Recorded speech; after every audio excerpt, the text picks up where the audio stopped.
Presented by the Newark Poets Cafe. I'm your host for the evening. My name is Advocate of Wordz, and this is our 21st show. We are legally able to drink, and tonight's theme is Volta. Now, if you didn't write to the theme, it's okay, no problem about it. But every week at Monday at 8 p.m. Eastern, we come on, we do this, and we have a theme. This week is Volta.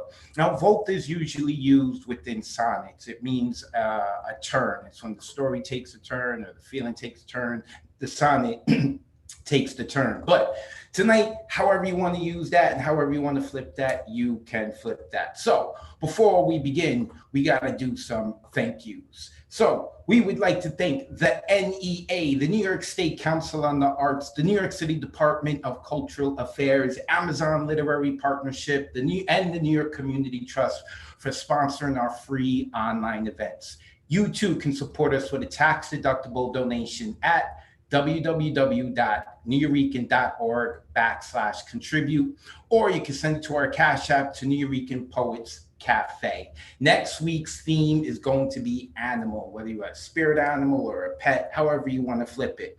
Also, we are streaming live on YouTube, Facebook, and Instagram. To all those people there, what's up? You're going to hear throughout the night me telling the poets to talk, to put their information into the chat. The chat is only on Zoom. So if you want to join us on Zoom, there's the number, 279-995-364. Once again, 279-995-364. Okay, I think I have taken care of all business. Although I'm seeing some people are hitting me up. Yes, someone has to change the name. Luisa, I got you. I'm going to change the name. So first 25 people who signed up are guaranteed to get on tonight. We have 10 people on the waiting list. So you have 4 minutes max to do one poem or to do 2 poems or a bunch of micro poems. 4 minutes max. We have 10 people on the waiting list. I know we're not going to get to all 10, but every night I try to get to at least 1 or 2, hopefully, but there's no guarantee on that. Also tonight, we're going to start things a little differently, okay? And we're going to start things a little differently because the community has been really inspiring, and I get to speak to a lot of people who are part of this community, who are here every week, who join every now and then, or people who are just watching in the wings that most of you have not even heard about, don't know about. So one of those people you have heard about, but you haven't heard from, or you haven't heard, or you haven't seen. And tonight we're going to change that. And that is our producer for tonight's show, Mr. Nick Louise. Nick wrote a poem. Y'all inspired him. He's all types of addicted, and now he wants to share it. So because he's host, I don't have to unmute him, and I don't have to do anything, but he can do it himself. Nick, are you there? I am here. Can you see me? Yes, we can. Yes, we can. Hold on. Hi, everyone. It's great to finally meet everyone virtually. I'm Nick Louise. So of course, I've been producing the show for quite some time, and everyone has been really inspiring. And I'm like, I should write something too. So I wrote this like a couple of months ago. It's called Unapologetically. So it's not doesn't have to do anything with the theme, but you know, I'm still gonna read it. Thanks, Advocate. So I hope you guys enjoy, and it's called Unapologetic.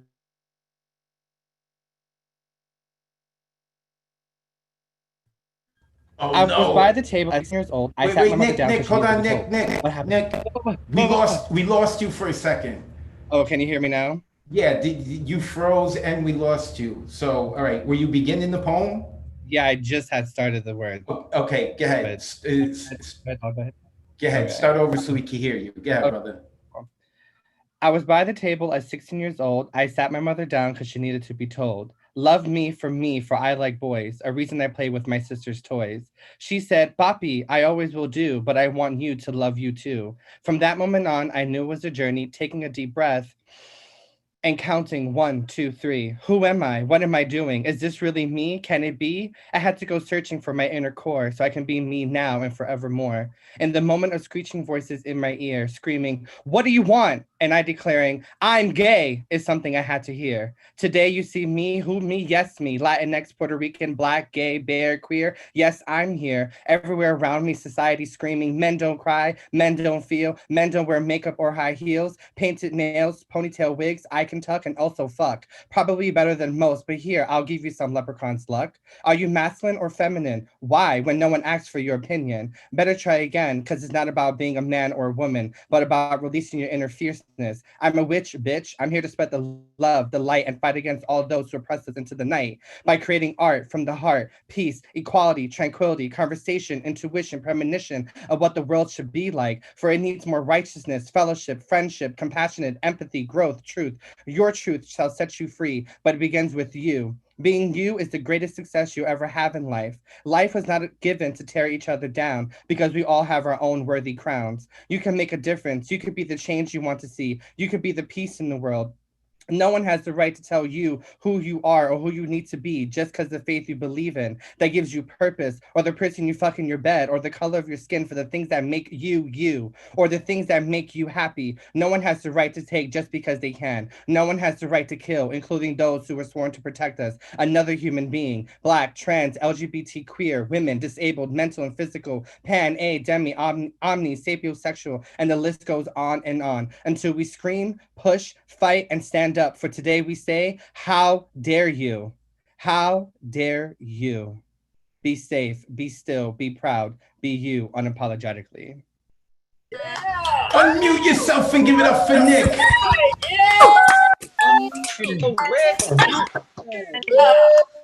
Yeah. Thanks, guys. Yeah. Thank you. Thank you. Oh man, Mr. Nick Yes, thanks, Luis, producer for our shows, been for like the last month or so. Let's unmute it one last time. Go ahead, Nick. You should be able to unmute yourself. Thanks, everyone. I really appreciate the support, the art, the inspiration. Like, you guys come on every Monday, Thursdays, and you guys bring it. You guys pour your hearts out, and it's really inspiring. And don't ever stop. Just keep on doing it. Be you unapologetically. Nick, where can the people find you online? Not the new yo, but you. But me, it's Mr. Nick Luis on Instagram, and Facebook is Nick Luis. I'll put it in the chat too.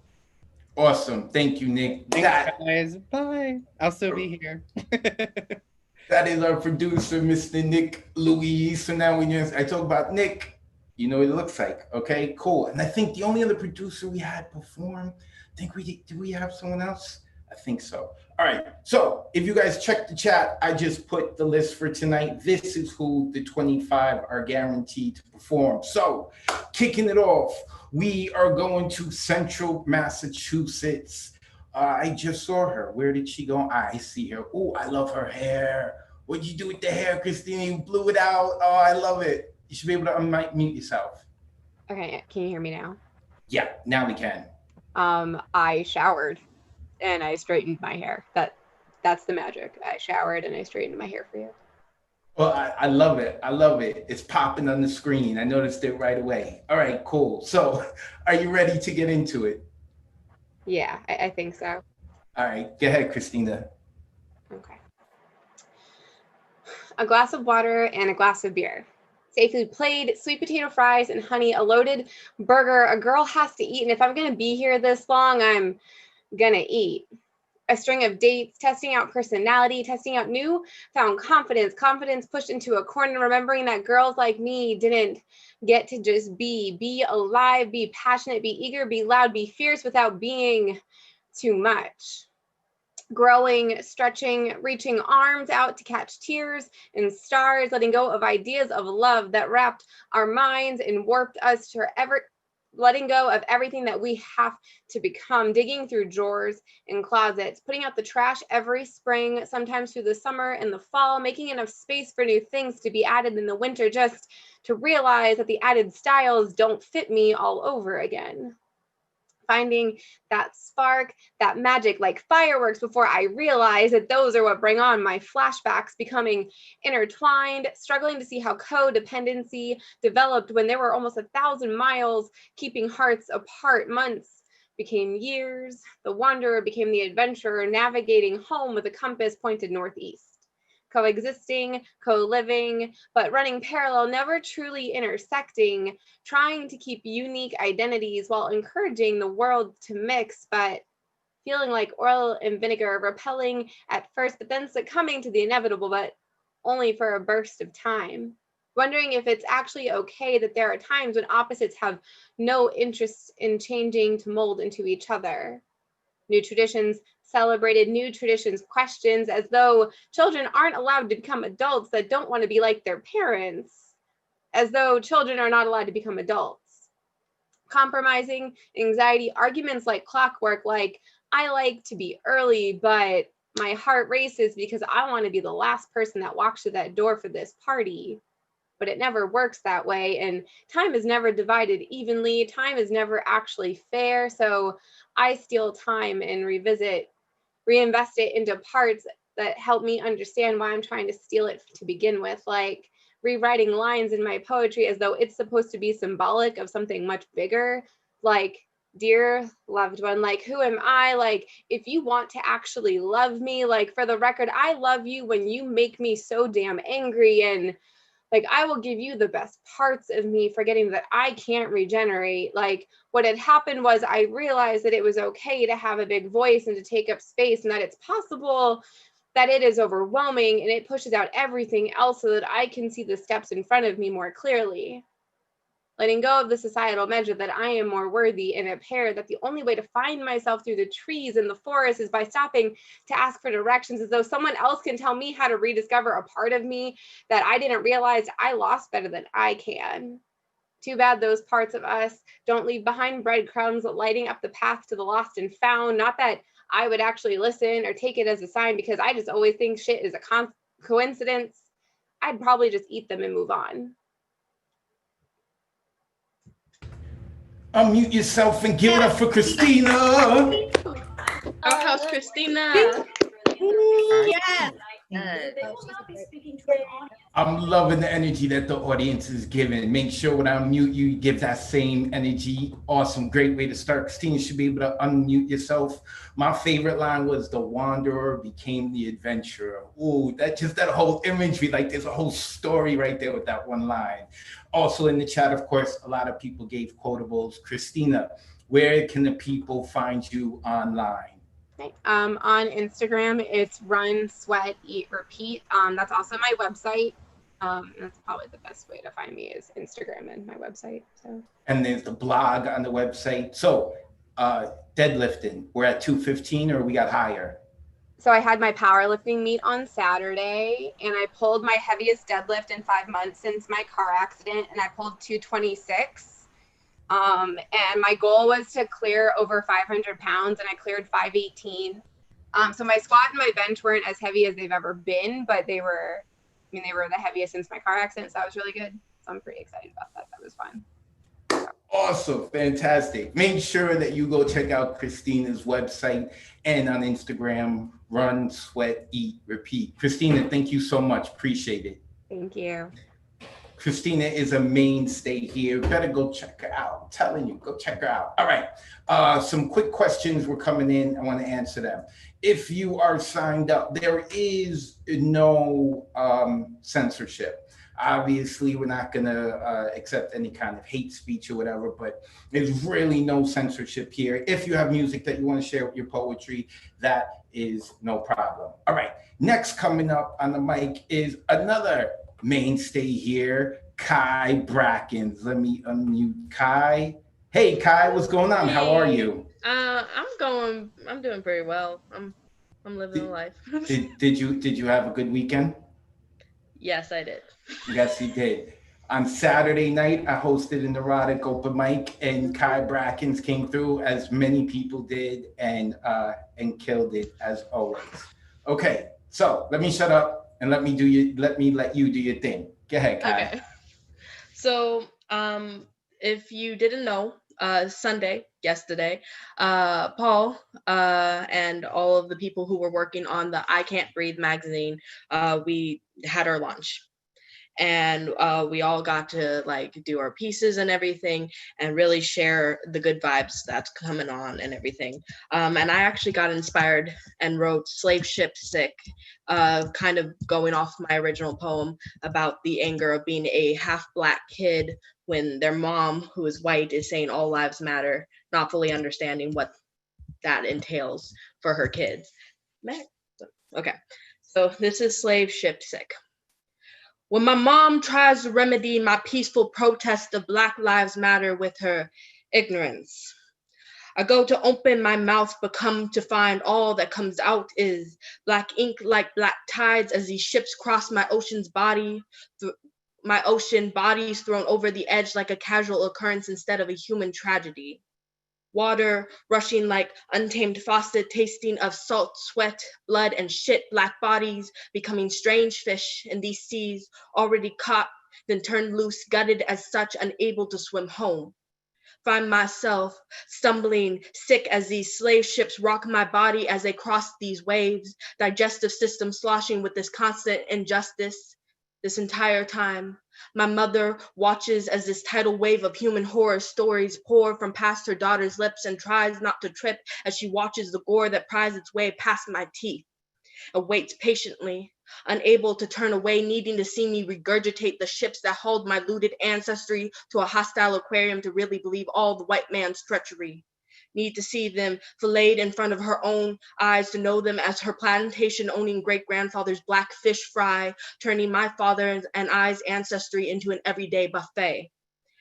And I promise I do. I try to spit their hardwood hulls like I spit this truth and find that my trachea collapses as they get stuck in my throat and I choke and cough up only bare bone skeletons of their victims. And she looks unconvinced, trying to convince me that those could be anybody's bones.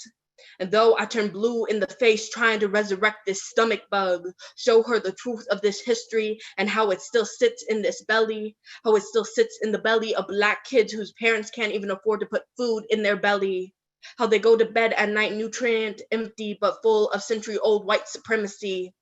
I realize that the reason every time I try to vomit up all this police brutality, the reason I can't spew the story of all my Black family as they came off the ships and cried for their mothers or fathers, sisters or brothers or no one, thanking God they weren't brought over yet, is because I can't completely fathom the unfathomable lack of humanity, horror, and bloodshed that lives within these stolen veins. How the system of systematic oppression even fights to oppress me from speaking to your white privilege mom, my Black blood still just an audacious nigga needing to be put in its place by however many bullets are needed to tame this rebellion in me.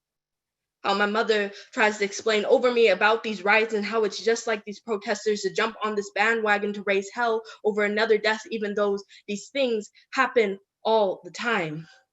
Not understanding that the problem is that it should not be a common occurrence, that if to her this is just another average Joe kind of day, we need to start dismantling the system that lets knees cut off oxygen from struggling to breathe Black men and women. How she needs to stop using the argument that white people die at the hands of Black people all the time, choosing to forget that they are always convicted, unlike the white murderers who do the same and walk free to commit their atrocities again. How if she's trying to use white deaths to justify billions of Black deaths, she is using some really bad math because that shit ain't equal. And honestly, even now, if you can see me struggling to speak or to breathe, it's because it's hard to talk when you can't breathe, but when not speaking means dying unseen, you speak despite the lack of air. It's because even here, I'm trying to force us to stop gagging on these ships and let them lay at my mother's feet and splatter their reality all over her nice shoes so she can finally feel as sick as I do. is because I'm trying to free up my stomach and windpipe to yell my battle cries loud enough that it echoes throughout the land of the not yet free. As I charge into the murder machine and rip it apart piece by piece from the inside out like this evil that gutted me and my Black family. Because someday, when people say all lives matter, I want it to be the truth. When they say it, I want it to slide out of their mouth with ease and not gag those of us who are listening. But for now, when people like my mother say it, I want them to feel weak in the knees, nauseous and a little bit feverish. I want their white ignorance and insensitivity to mirror the symptoms of COVID-19. I want them to be slave ship sick like my family was when they were being carted away. I want them to feel as sick as me. Because when your mother is the one trying to make excuses for your white bloodline, it's kind of hard not to be. Unmute yourself and give it up for Kai.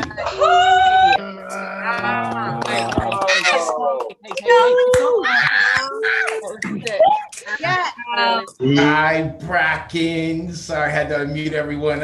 We were already running behind a little. Kai, make sure you check the chat. It went crazy during your poem. Let the people know where they can find you online. Yeah, you can find me at on IG at Kylene2001 or also on IG at Kai_LoudFatMixedPoet, or if you use Facebook at Kylene Brackens. Thank you everyone for the love. Love you guys.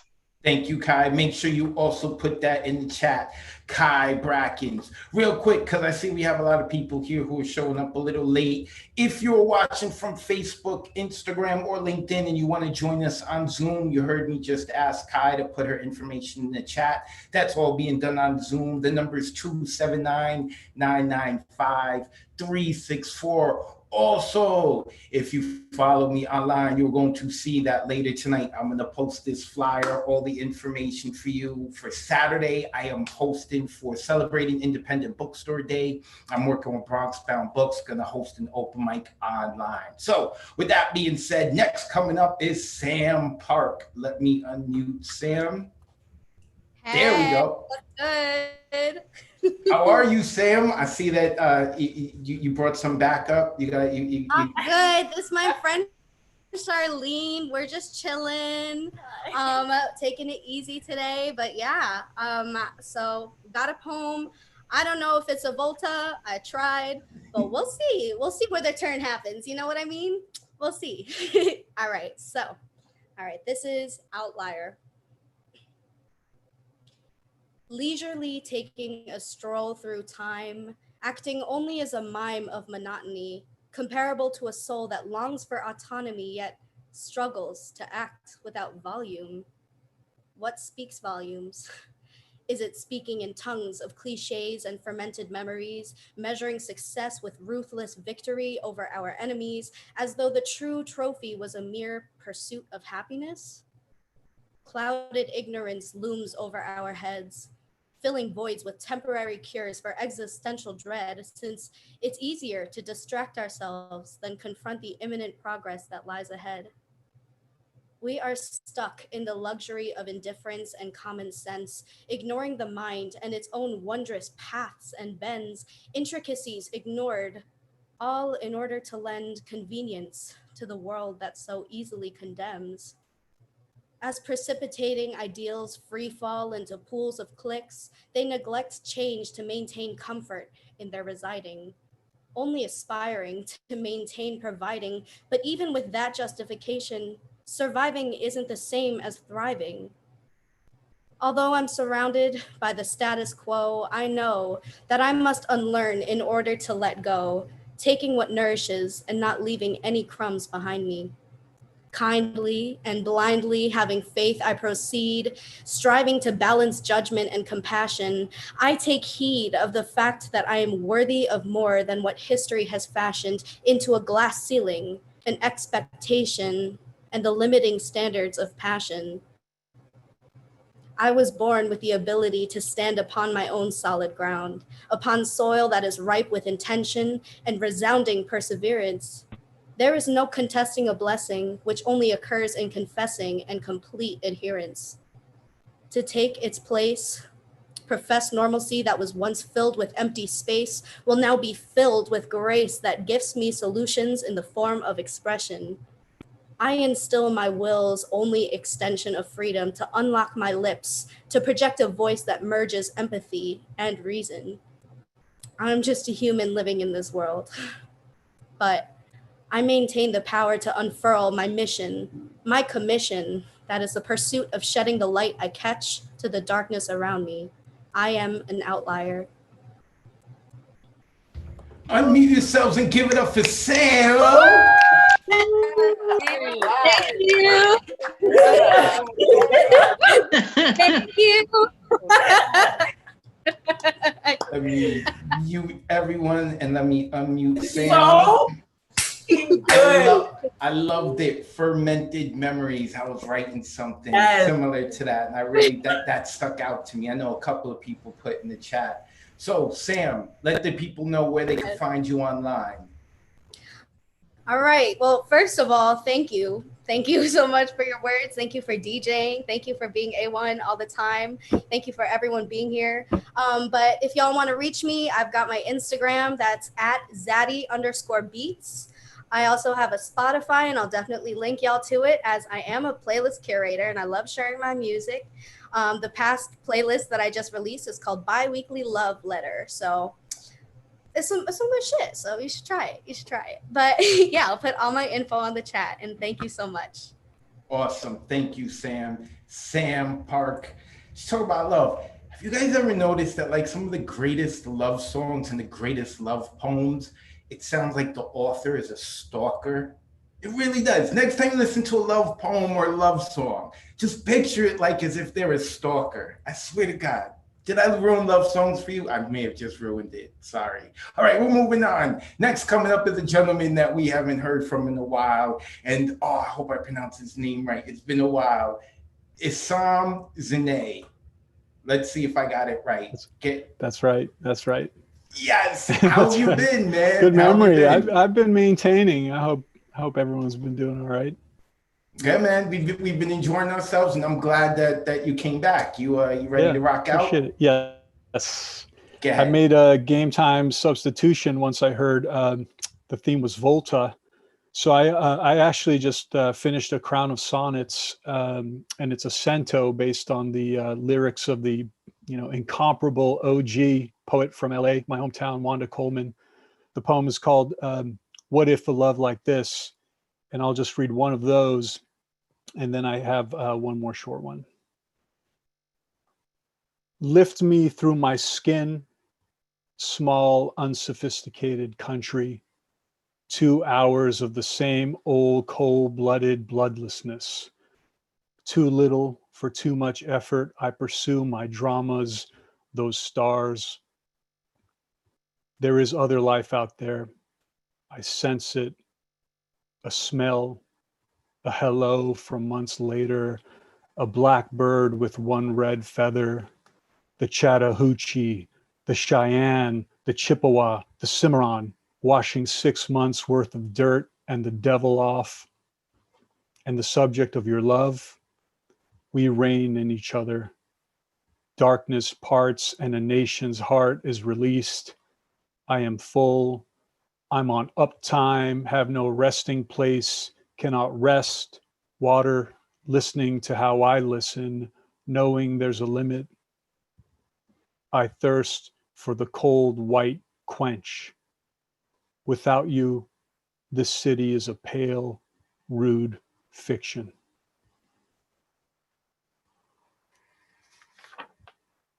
And the second one is called Psalm.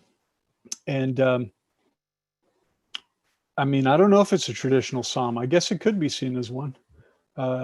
Okay.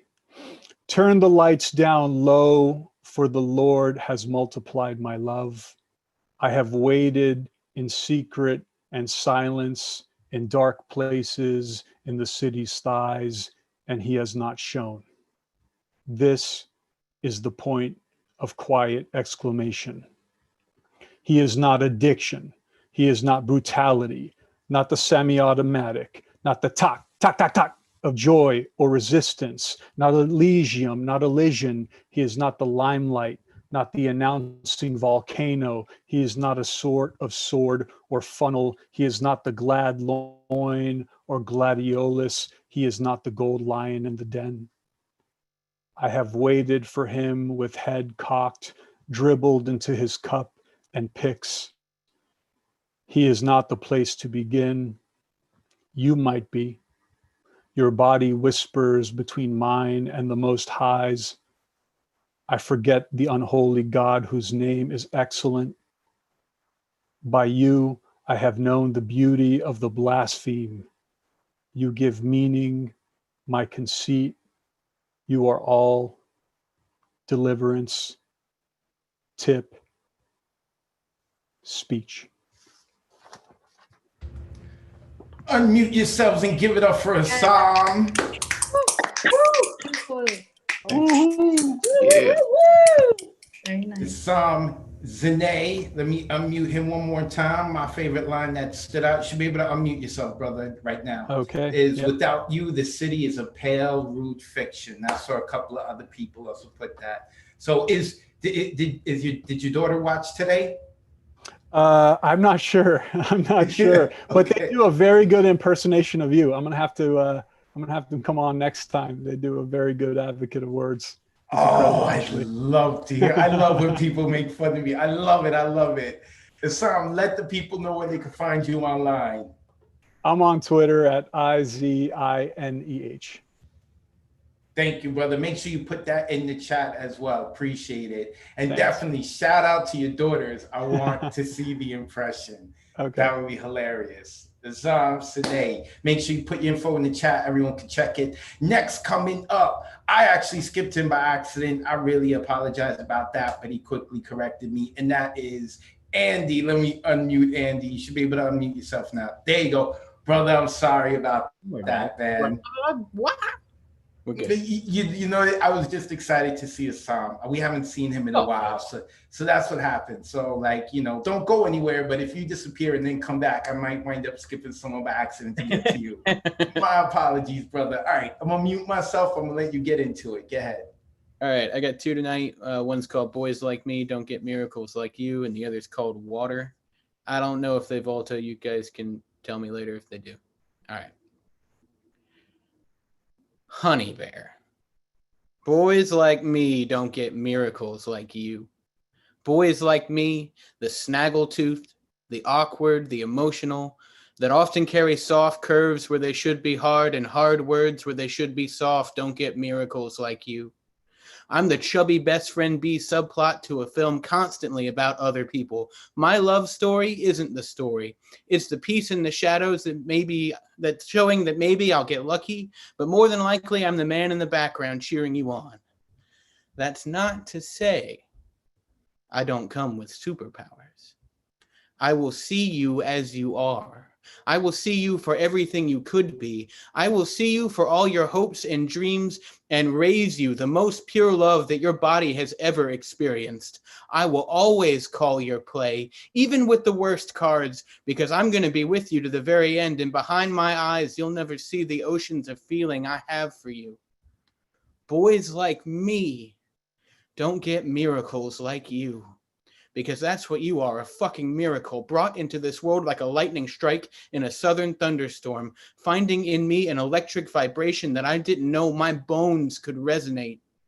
And as your wild, savage perfection becomes a tornado of pushing through every obstacle, I will be the storm chaser at your tail, just desperately trying to understand and study your swirling winds of your effortless and terrific power, the roar of your laughter, and ability to leave such a stillness in your wake. Boys like me don't get miracles like you, except maybe today I'll finally catch you, step into the vortex of your world, and kiss the wind right out of your mouth. And the next one.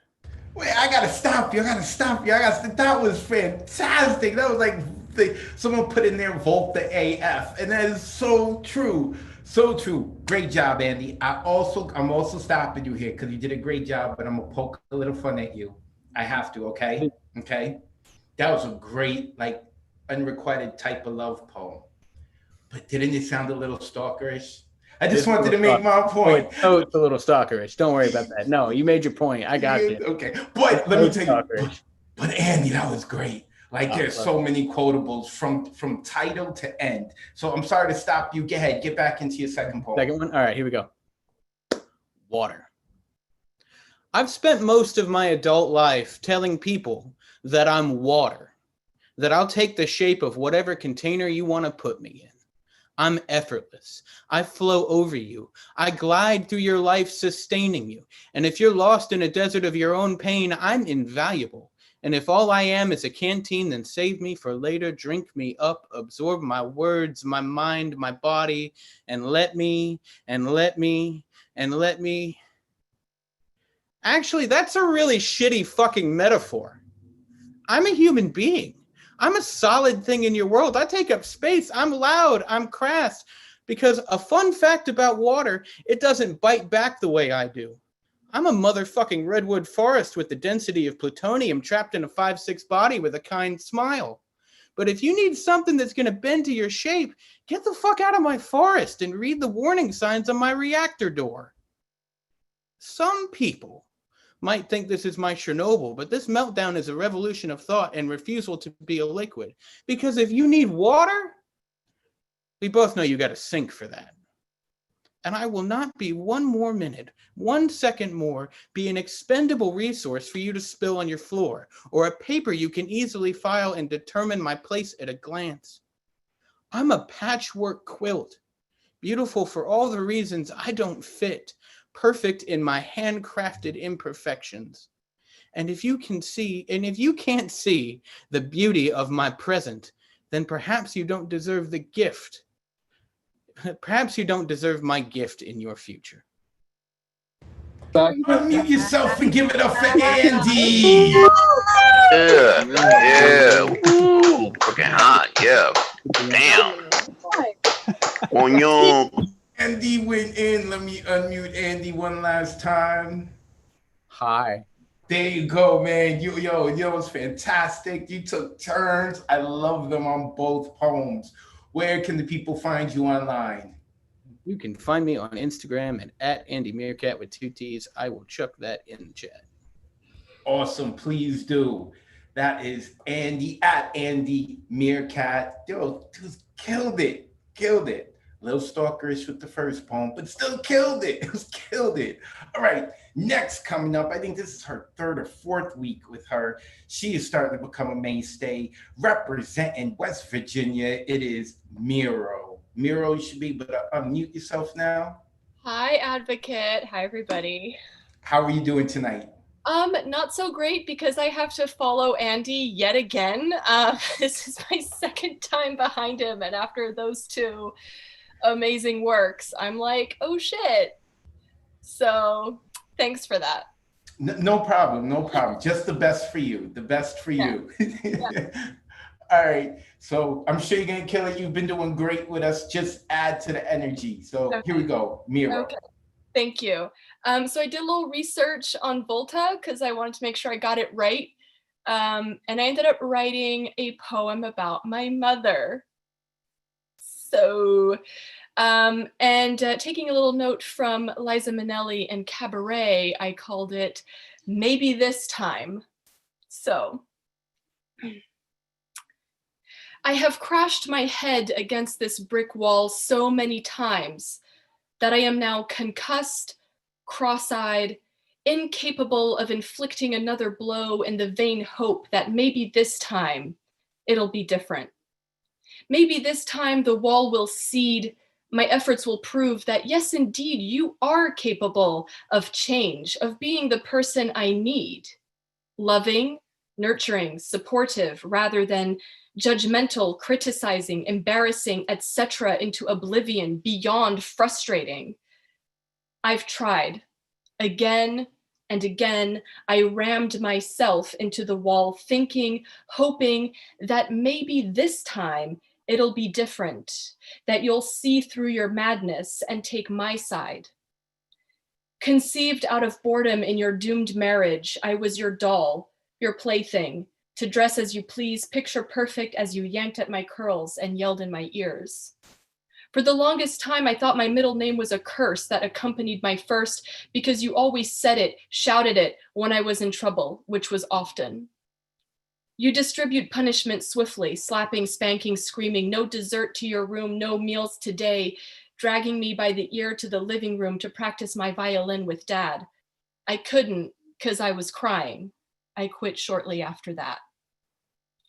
As I grew, so did the criticism, the disapproval of my choices. Not good enough, never good enough to meet your standards so high they gave you altitude sickness. Still, I tried. I did everything, paying for expensive classes in expensive places to prove that I'm listening to you, trying what you tell me to, trying in the vain hope that maybe this time it'll be different. I don't talk to you anymore, not since you manipulated me out of money you promised I'd get back but never did, not since you accused me of stealing your jewelry, not since you said I was getting fat because my thighs curled around the edge of my chair, which is what thighs do when relaxed, not since you looked at me dead in the eye and said, I hate your father, I want to kill him. Maybe this time? And yet, there's a resiliency I admire. The first to answer the call to adventure, lavender fields forever. La vie bohème, wanderlust queens, parking the car wherever, waking up in forests and cemeteries. Naked bathing in the seas, reading, exploring, questioning, constant curiosity, exposure to all things art and interesting. Symphonies, museums, Europe fascinating, birthday parties, amazing, Christmases dripping with gifts, laughs, delirious happiness. That's why I can't let you go completely. It's partly because of you that I'm me, artiste, unfortunately. Hungry for beauty, creativity, and I thank you for it. Those good times dispersed over the years, twinkling like stars in our chaotic universe. Thank you. Give yourself and give it up for Miro. Amen. Thank you. My heart. Yes. My heart. Oh, the Volta, we caught it. It was very dramatic too. You should be able to unmute yourself. There you go, Miro. I took inspiration from Shakespeare and his sonnet, I think 130, because that was his Volta. And yet, so I was like, all right, gonna take that one. There you go, do your research. A lot of them use and yet. So where can the people find you online, Miro? So it's Miro Reads Books on Instagram. It's all one word. And I'm starting to add a little bit of like the poetry and the writing in there, little by little, but it's coming along. So, and thank you as always for having me again. And thanks to everybody for the love. Appreciate it. Awesome. Thank you, Miro. Appreciate you being here. She's killing it every week. Open mic's good as always, man. The energy's going. Okay, next up, where are they? Where is Trisha? I saw Trisha before. Oh, there you are, Trisha. I see you. Trisha de Jesus. You should be able to unmute yourself. Hello. Hey, how are you? Okay. Following Andy and Miro again. Oh, yeah? So you followed both of them before? Yeah. So I'm just totally crushed, and mine is just going to pass by and nobody's going to notice what I'm saying. Are you kidding me? You've been killing it of late since you've been sharing it. And you caught the anaphora. Oh, I'm never going to forget that. I'm always going to remember you, Trisha. All right, let me mute myself. I'm going to let you get into it. Go ahead. Thanks. Start from a reasonable bottom and work your way up. Bright eyes staring at the ceiling, counting wooden boards and counting years. Coffee? Large? No, it should be bigger than that. Pretty, please. And maybe a fried egg sandwich to go with it. Today, I can fry my egg on the sidewalk. I see the air above my cement griddle, waver, and the community cats hiding in the vacant lot. across the street, melting as if Dali were touching them up from a divine above head, fussing with their mottled coats and messing with my addled brain. The image dissolving in front of me flops, my stomach 45 degrees, and I ignore the coffee maker. There is more than a little satisfaction in spurning its aromatic chocolate, its wet soul enticement. I can quit you anytime I want to. You and I, we are not a hot item, baby. Black as night, sweet as sin. Be gone, demon brew, in the name of the Father and the Son and of the Holy Ghost. Oh, one Lilith spawn down, one Yoki temptation to go. My thoughts wander back to eggs on sidewalks, and useless trivia corks up the empty space in between mental lists. Wasn't there a heat wave this bad in 1976, where people were slinging meals sunny side up on the blacktop? I must have heard this somewhere, and I make a tidy file in my mind to refer to later. Should I need to regale the friends I do not have with this information that no one cares to know? I wonder what Dali's liquefying cats thought of last night's freak thunder and lightning concert above the rooftops, kettle drums beating patterns, the master twirling his waxy mustache and panting in time to the music, a full concert of howling, compressed air and Mayday sparks. God Almighty, intoned the kitty, please don't let the world end tonight, at least not until I meet my evening's quota in tasty mice and moon cheese.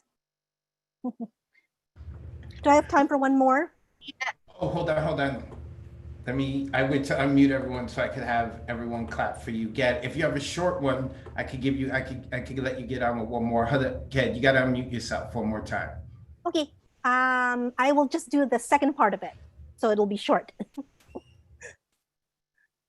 My pale pink rosary is a Rosa Virgen, garden snake as I extract her from my pocket and unwind her from her box.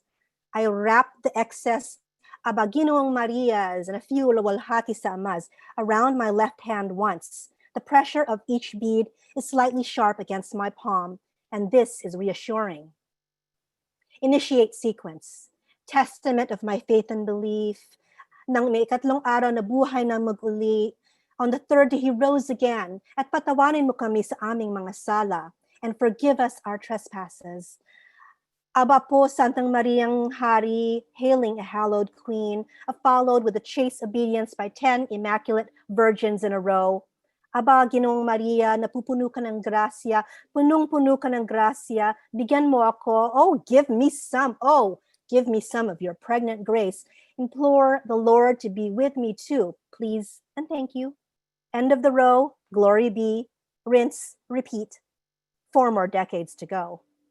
I must have muttered out loud because the salt and pepper maldita in front of me just graced me with the bountiful blessings of her icicle glare. Damn, if she didn't smell like Johnson's baby cologne. And an air-conditioned home. I mean, bukod ka pong pinagpala, most blessed are you among women. I mean, it wasn't like she was my type or anything, but the bitchiness was somewhat of a turn-on, I won't lie. Oh, Jesus ko, patawanan mo ako sa aming mga sala, iligtas ko kami sa apoy ng impyerno. Oh, Lord, save me, hell. Is it burning in here? Is it just me? Is it the home stretch yet? Did the 2 o'clock bell chime? Would we resume regular classes after rosary? Or will our instructors check out early for another merienda? I glanced through my class palms at Mrs. Ledesma, trying hard to prop her rouged cheeks on her own steepled hands, and failing miserably. Yes, early dismissal. The end. Unmute yourself and give it up for Trisha. Yes, baby, yes. Yeah. One girl. Trisha De Jesus, let me unmute her real quick. Trisha, let the people know where they can find you online. On Instagram at Finn_Bell, and on Twitter and Facebook at FinnBell. Dun dun dun. Please put it into the chat, okay? Thank you so much, Trisha. Thank you. Trisha De Jesus. Next coming up is, where is Monica? There she is.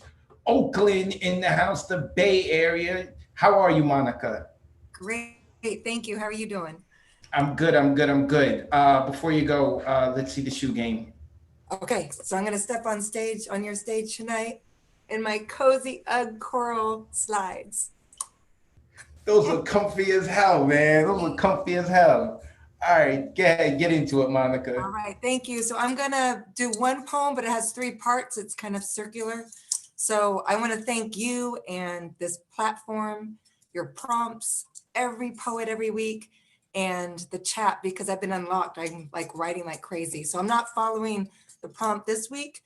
Last week I couldn't make it and I was doing the untitled one. So I'm gonna share that and thank you because my handle's been born.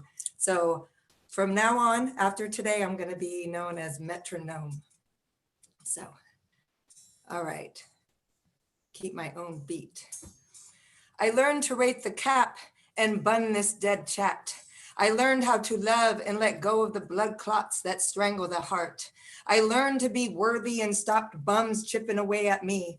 I learned to stand up for who I became and conquered all my demons.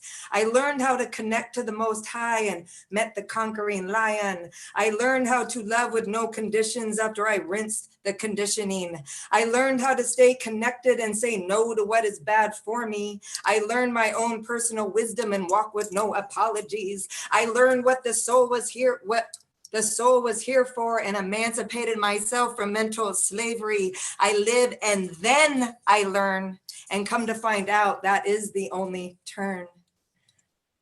That was my reaction. All my aspects of my personality are back together with extra strength super glue, never to be dismantled again by any fool. Thank you for trying to stop my voice, stifling me when I was seeking my personality, keeping me trapped away from my own soul, never teaching me to hear my gut, breaking down my senses, leaving me in the dust as you took all my modeling bucks, because it led me right here, yelling loud on the microphone. You can't keep any poet down. Our vocabulary is our power. The pen is our gun, forever having the last word spoken. This is dedicated to the stellar J who took his precious time to find the key to unlock me. This is dedicated to the MCs of the Newarkian Poets Cafe since 1973, the year I was born, who are truly the revolutionaries, who are making a safe space for us poets to continue to spit during this pandemic where we are forced to cover our mouths. How Metronome was born. Came whole, a happy soul, to be shut down, silenced, and controlled in the name of worry of what people might think, or you might get kidnapped. Segmented pieces of myself lying in front of the TV, natural performer, teacher, poet from the beginning. Shh. Your father is asleep. No wonder I yell loud on the open microphone. It is my sanity, my life tone. When I step on stage, look out, I'm about to throw a righteous fit. Every time I spit, I'm here to take my power back that was sucked out of me. Thank God I saw those poets on TV. It resonated deep within, especially when Dennison came on the scene. Citing Bob within his wordy beat got me straight out of my seat. I never hear this kind of consciousness on TV. Couldn't get enough, feeding my soul, quenching my thirst. Thank you, Mos Def, my first host. You woke me up from my deep conditioned sleep. God threw me a life vest. Spoken words saved me. The poets were sent here to deliver the real deal. Never fake, never holding back, never afraid. No compromises made. We don't sell out. We don't bow down. We uncover the sound of the courageous and the brave. I would tune in every week waiting for my favorite MC's intro. Are you ready for some poetry, motherfuckers? Yes, I am. And I'm ready to not give a fuck about those who would have a problem with my voice being heard with what I finally have to say. You think the system whose these poems are about are ever going to hear? They're stuck in their own deliberate closed minds. This is not how this artwork was ever defined. This is our rally cry to love and confirm ourselves, strengthening our cores so we don't back down and we stay standing up. The poet is the activist cry. We wail and we stomp and we never gonna fucking stop. We are standing firm against those who keep the people locked down. We help one another against writer's block, keeping us in the game, supported by MC's thoughtful prompts, so we don't stop writing and we keep our flow. Pure energy and motion, our outlet to keep our feelings moving and our minds intact by listening to other poets forever inspired to guarantee that we stay free. This is the lion's den and we are our own pride. We will never give in or worry about what the rat race and the bumbas might think. We will not drop the pen tip. We were born with open mics on our lips. Cha. Unmute yourself and give it up for Monica Berger. Monica, stop it. Love it. True. Oakland in the building. So now that we have a new moniker, Monica, you got to unmute yourself. Make sure you unmute yourself. Does this mean we have an online profile, or are we still off the grid? It's coming, so soon come. I'm off the grid right now. I'm writing my thesis and starting to teach online school, but it's coming. All right, so the only place to check you out is on the open mics with the new yo. So make sure y'all come back. Appreciate you, Monica. Thank you. All right, we're near the turn of the hour. That means we have to say a few thank yous. So, oh, no, wrong one. Here we go. So those of you who are watching on Facebook, on YouTube, or LinkedIn, thank you for watching. If you want to join us on Zoom, the number is right there, 279-995-364. We would like to thank the NEA, the New York State Council on the Arts, the New York City Department of Cultural Affairs, Amazon Literary Partnership, and the New York Community Trust for sponsoring our online free events. And the New York's doing a lot of them. So make sure you're following New York on Facebook. I put the New York Poets Cafes social media there, so make sure you check us out. You also can support us with a tax-deductible donation at www.nuyorican.org/contribute or on Cash App to $Nuyorican Poets Cafe. Next week's theme is animal. Your poets use poetic license. Flip it however you want. Also, again, another shout out to our producer for the evening, and that is Mr. Nick Luis. And if you were here earlier, you got to see he shared a poem. It was awesome. We had a producer come out from behind the scenes and share a poem. So next coming up is Mr. Tesso Somok. Let me unmute him. There you go. Can you hear me? Oh, I hear you perfectly. That's why I was being quiet, because I want to make sure your internet was good. And I'm loving the new camera and how you like fold it into the painting behind you. So you bet. So this piece is titled Quapmochlis, and it's the Quapmochli is a tree, the Pithos Sabolium dulce, which is of the pea family, and it gives an interesting fruit. You guys probably don't have it out in that area, but this is the title of this piece. Grandma would not let us play by the river anymore.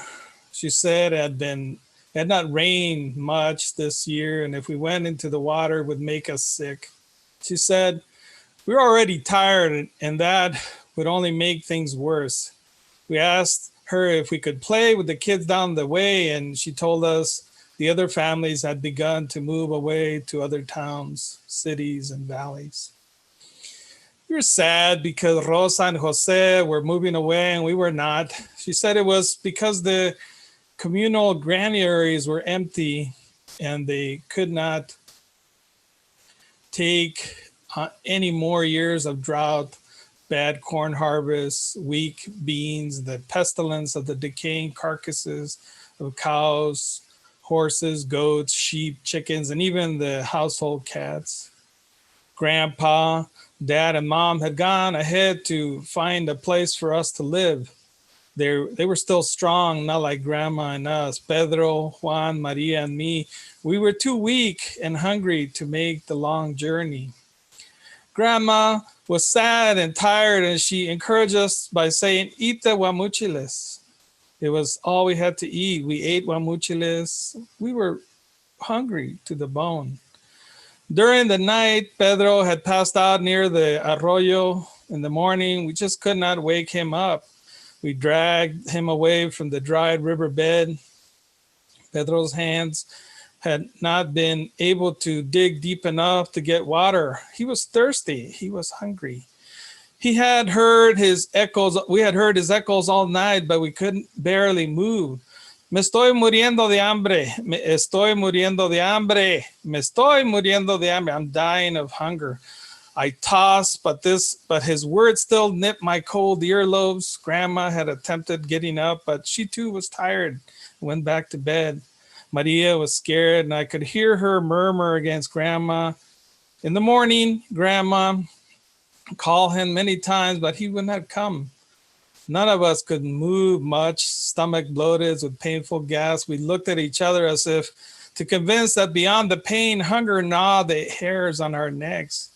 Grandma would not let us help her bury Pedro. She said it would tire us out. Instead, she sent us for firewood, warning not to tire over big logs, but to look for dried small branches. She said, looking away, we're going to have soup tonight.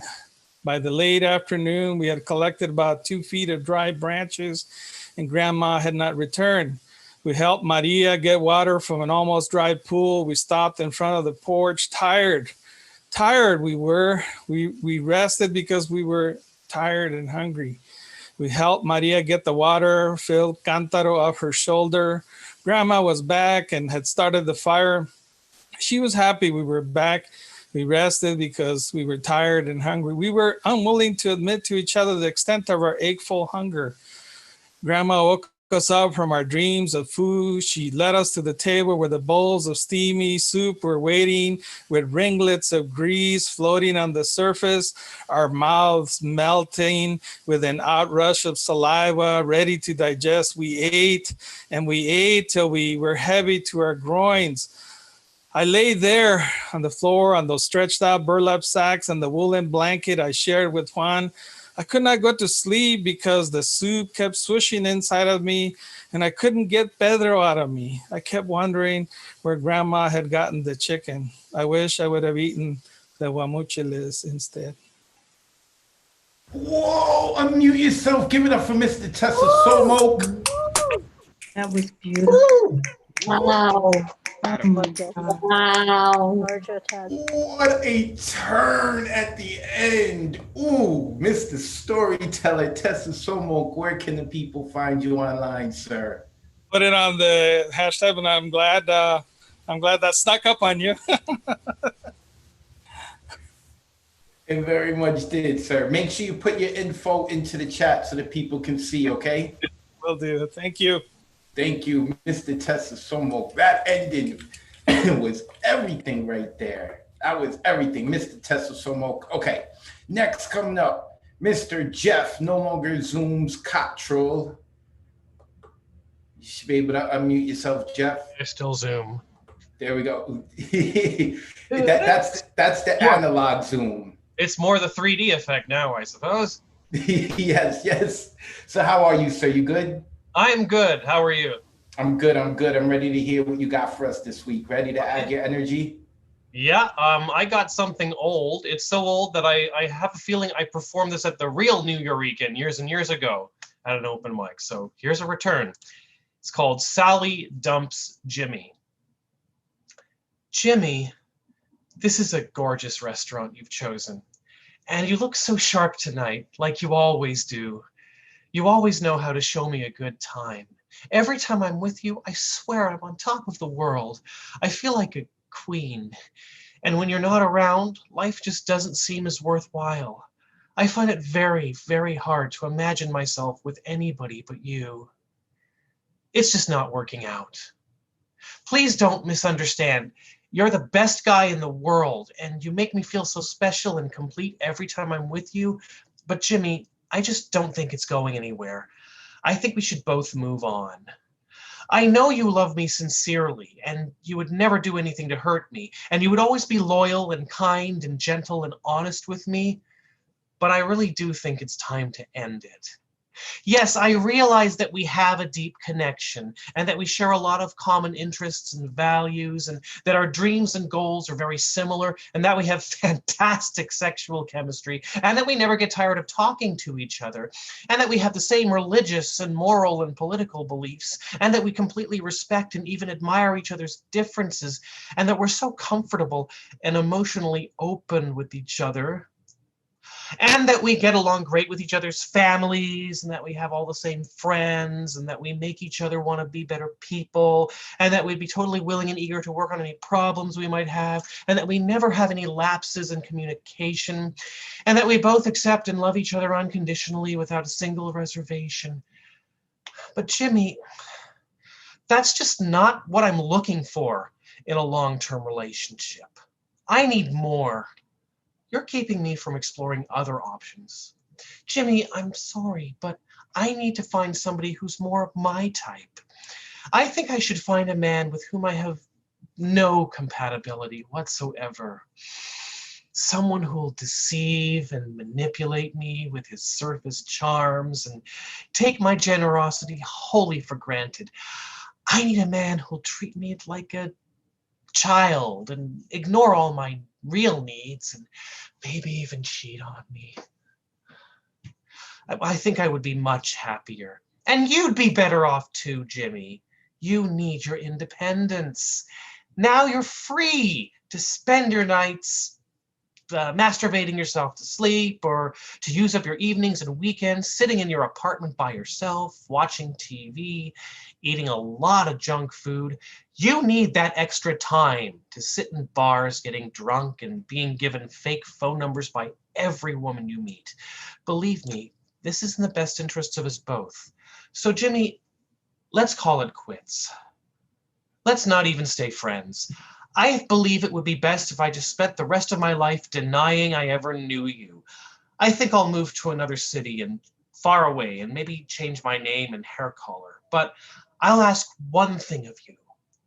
Please, don't ever forget me. I mean it. I would be so flattered if you would carry a torch for me for a long, long time. Keep pining for me, Jimmy. Never let go. Torture yourself with regret and heartache. Let the memories of the wonderful times we shared gnaw away at your soul and crush any shred of self-love you have left. Let your sleep patterns, career, diet, and social life suffer because you miss me. If you're lucky, why, I'm sure you'll succumb to a stroke before you're 40. I know you can do it. I'll pray for you.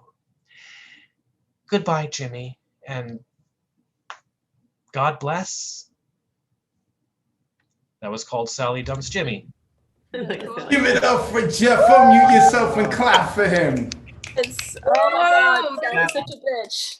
Oh my God, oh my God, oh my God. You got people in their fields, Jeff. You got them in the fields without even the digital Zoom anymore. Where can the people find you online, sir? The people can find me on Facebook and Twitter and Wattpad.com and JeffCottrell.com and probably on YouTube somewhere. I'm all over. Awesome, awesome. Jeff, thank you for adding energy to the night as always, brother. It was great. Thank you. I love the turns. I love the turns. It kept turning and turning. Yo, whoever this person is, they got like a hate group now. Check the chat, read the chat, Jeff. And they're trying to hook you up too. Okay, next coming up is, there she is with the brick background, the brick wall. I love it. Diane Ward. Diane, you should be able to unmute yourself. Yes, hi, good evening. Good evening. It's a pleasure to see you as always. How are you? I'm fine, thank you. I'm happy to be here. I took Volta a little differently, and I think you like this. I hope you do.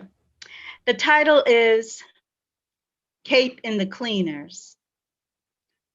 I need to get these groceries home as quickly as possible. I don't need these peas to melt on me. What a mess that would be. I folded the laundry, helped with homework, and now I have a little time to breathe. Our freezer is packed. I still can't hit the sack. I've called around for video play dates and ordered veggie steaks. I only have a little time to get home and change. This suit's now a tight fit, but yogurt only for lunch is getting it. Multitasking is what I'm about. I don't even have time to pout. Like any other spy master, I get jobs done much faster. I'm mommy, wifey, cook, and corporate cleaner, and on the side, a sex toy beamer. Well, I'm wired to do this, and let's face it, I'm seen. Every time I go out, I gotta look mean. I can't look disheveled, but pristine and neat. The sun streaks my hair, and I can't look beat. I'm an icon, beautiful and bolden, a fighter of strength, brown-hued and golden. Never mind the bad weather, I'm used to it now, especially when traveling at the speed of sound. This body is made to withstand inclement forces. One of my functions is to distill villains' tortures. I know when you look at me, you couldn't tell. Who's that flying overhead, cracking enemy cells? This is why my work to the nation is beyond any compensation. Can't be a superhero without some flirtation. So when I leave my apron in the kitchen, it's because on these mean streets, I be bitching. So now you know who I really am. Don't want to hurt you with this can of yams.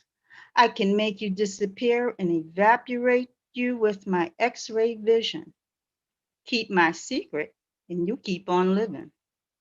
I'm off now as I hypnotize you to selectively forget only the parts of our conversation that help my project. You see, my car grazed you on purpose, so write this down in longhand cursive. Dear writers, your role is to tell your readers to stop jerking, stop wasting time, left them with twerking. Get your social media accounts straight. You're on a cosmic timer and you can't afford to come late. Be kind, be smart. Armageddon is coming. Oh, please don't miss Jeopardy. You can still learn something. So sleep now, reporter, too cute to kill. Write what I told you and fill our bill. Gotta go now, a fire uptown, and save a little one about to drown. Yes, I'm kept busy all around, and you're too easy to confound. So now you know my secret that I've kept all these years.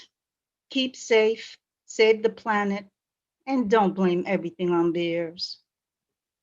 As I said already, my family won't consider anything amiss since we still have distilled water and sandwiches made with lettuce, tomato, and Swiss.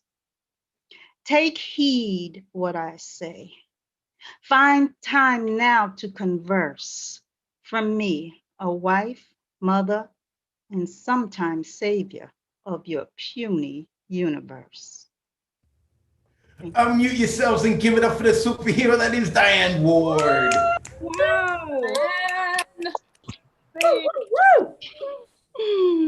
I love it. I love it. It was like calming and like inspiring and adrenaline filling. Like I loved it, Diane. Oh, and the only place, where is the only place that people can find you right now? Right here with you. Right here and with your bodyguard, Ron Mark That's right, Thompson. Ron. Thank you, everyone.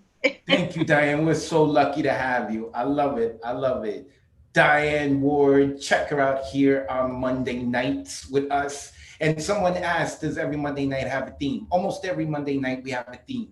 Next week's theme is animal. Your poets, flip it however you want. Want to talk about pet, your animalistic behaviors behind closed doors, your spirit animal, do whatever you want.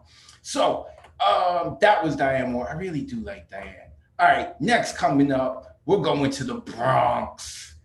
We're going to the fiery redhead from the Bronx, and that is Roz. You should be able to unmute yourself, Roz. There you are. How are you? Hi, I'm okay. I can't promise that this next piece is going to go with the theme, but I'm still going to do it. So this one is called When You Say All Lives Matter. When you say all lives matter, it's like wearing white at someone else's wedding because it's your favorite color. Or like removing flowers from someone else's grave to put them by your loved one's headstone because they died too. It's like mentioning your accolades in someone else's eulogy because you wrote it. It's visiting a hospice center, asking patients for their most prized possessions to pass down to you one day soon. When you say all lives matter, it implies that we're equal.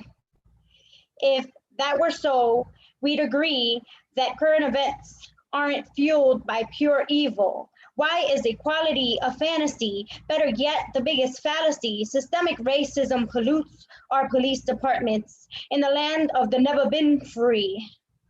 It is our undying generational curse, and what's worse, no one cares that the numbers keep climbing, that our people are dying. Wake up, America, our people are dying. Speaking of numbers, Eric Gardner said, I can't breathe 11 times. That's one time too many. Trayvon Martin, a 17-year-old shot in the chest with his weapons, Skittles and iced tea. 15 is how old Alton Sterling's son was when he had to prepare for his father's funeral. How about more Black lives living and a lot less murals? George Floyd had a knee to his neck for about 8 minutes and 46 seconds because he needed a flatline so Derek wouldn't feel threatened. 7 bullets fired at Jacob Blake as his back was the only thing the cops faced. Breonna Taylor was shot 8 times in her slumber, and yet we dare to wonder why rage is the roaring thunder that echoes from our hearts out of our mouths, and that violence is considered the only way out because peace isn't working. And dismissed are we that plead to end this insanity. So think twice before you think, say, or type that all lives matter. If justice is colorblind, then why are you claiming blue lives matter, fool? If all lives matter, Black lives matter too. It's clear that revolution is the only solution, and we can show them how. America, the time is now. End poem. Unmute yourself and give it up for Roz. Oh, my God. Yes. Roz went in. She came out swinging with those like analogies and metaphors. I loved it. Roz, where can the people find you? On Instagram through Her Big Brown Eyes, and on my website through herbigbrownyes.com. I'll put everything in the chat. Thank you guys so much for letting me vent. And I love you guys so much. Thank you, Roz. That's Roz, a mainstay here at our open mics. Make sure you check her out through Her Big Brown Eyes. Also, we also do an open mic on Thursdays. On Mondays, it's all poetry. We usually have a theme. On Thursdays, it's poetry, singing, comedy, any kind of music, whatever it is that you want to do. And that's hosted by La Bruja. It's on Thursdays at 9 p.m. Follow New York Post Cafe on Twitter, Instagram, Facebook. You'll get all of that information. Okay, next coming up to the microphone is Jody Ortega. There she is. And Jody, you should be able to unmute yourself now. Oh, wait, you got muted again. Try it now. Hey. There you are. How are you? There I am. Good. Happy 21st. Thank you. Yes, this is our 21st show. I'm so excited. We're racking up the numbers, man. It's getting, that means we've been together for over 5 months. I love it. I love it. I know. Awesome. So thank you for bringing that up again. And thank you for consistently showing up, Jody. I know that you be cutting out on work to come here. Shh. We won't tell no one. So go ahead, get into it. Yeah, sure. I'm going to turn off the video again also because the topic is quite heavy. So. Okay, go ahead. Okay, ready? This is based on a true story. En el nombre del Padre, el Hijo, el Espíritu Santo. Amen. Forgive me, Father.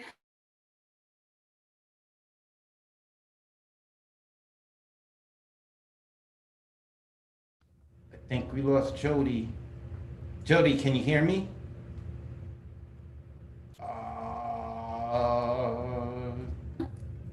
Jody, hear me? Where did you lose me? Oh, we lost you like after the third line. Okay, cool. I'll go from the top. This is based on a true story. El nombre del Padre, el Hijo, el Espíritu Santo. Amen. Forgive me, Father, for I have sinned. This is my act of contrition. For better, for worse, to him, my lifelong devotion. I had to uphold a family reputation. It's okay. I'll come back in apparition. Atonement, my reparation. When Jody's older, maybe she'll see. I tried to stop him. I pray she forgives me. Forgive me, Father, for I have sinned. This is my act of contrition. Look, I tried.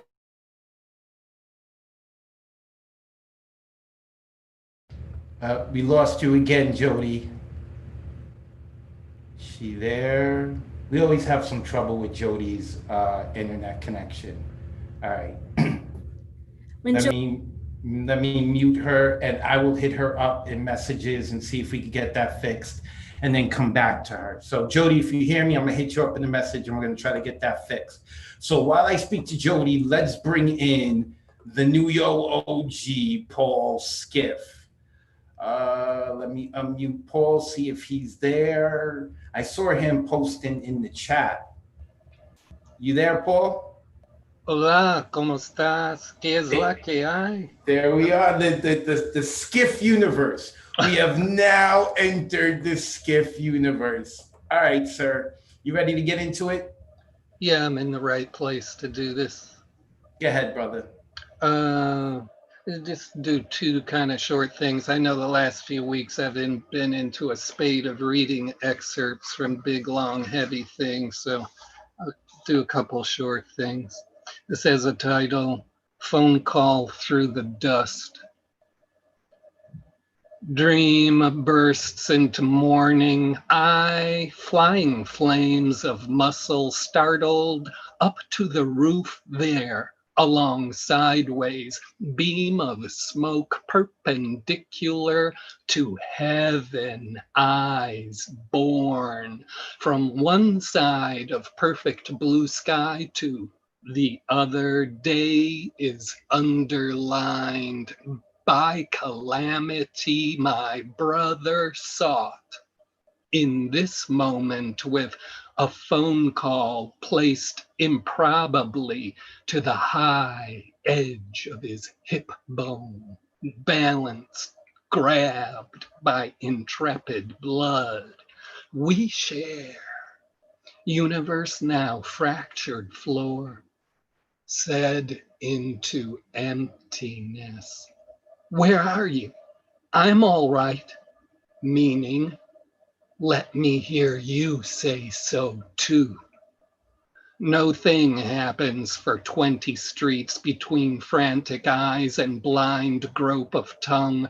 The new universe of tomorrow lays charred and fallen. Come for me then, void. Collect me as though you were our father. The collapse, rushed to ground, now pulverizes name and address. Why did I go look? Simple and human, for the whole massive moan collected from all the neighborhoods of mouths is now in me preserved.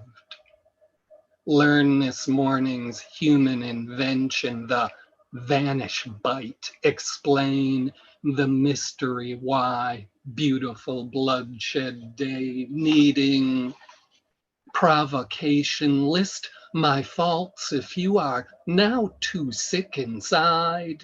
The guilty and dead are not as available as I. Imagine the sound of earth with no human on it at all. Let us replace conflict with its own needlessness. So open hostility is not a thing able to include us in. A city of what do you live? Romance, struggle, arrogance, make-believe, order, hope, condition of missing answer. Where am I? To my brother now. My voice phoned down there into storm of dust, blood, and bones. Could I reside in his reasons to be alive? Hi, hello, are you there? It's about 11:15. Sorry, I missed you. I'll try to get you at home. Meaning, you better be alive. Please, I hope you're out of there. Unmute yourself and give it up for Paul. Story. Yes. That I mastered. Welcome to the Skiff universe. Paul Skiff, he is a New York OG. He knows a great deal about the history of the community. Paul, thank you for adding as always, man. You know I love your energy, brother. Where can the people find you online? Just put the website in the chat. There's not a lot of new content up there, but you can run around there and see some video and audio and printed poems. Thanks again for fronting this up. 21, number 21, I guess the open reading is now legal to drink.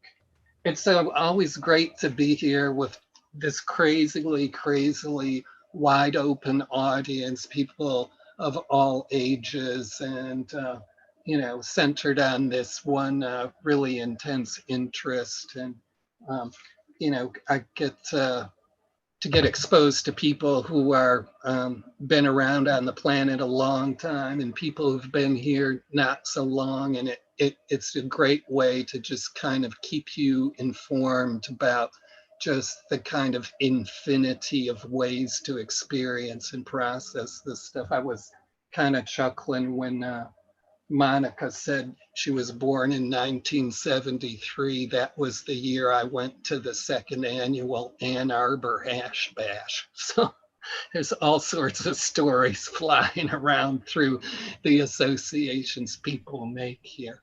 Have a great night. I'm glad to be here again with everybody. Thanks for just putting it up and putting it up and putting it up.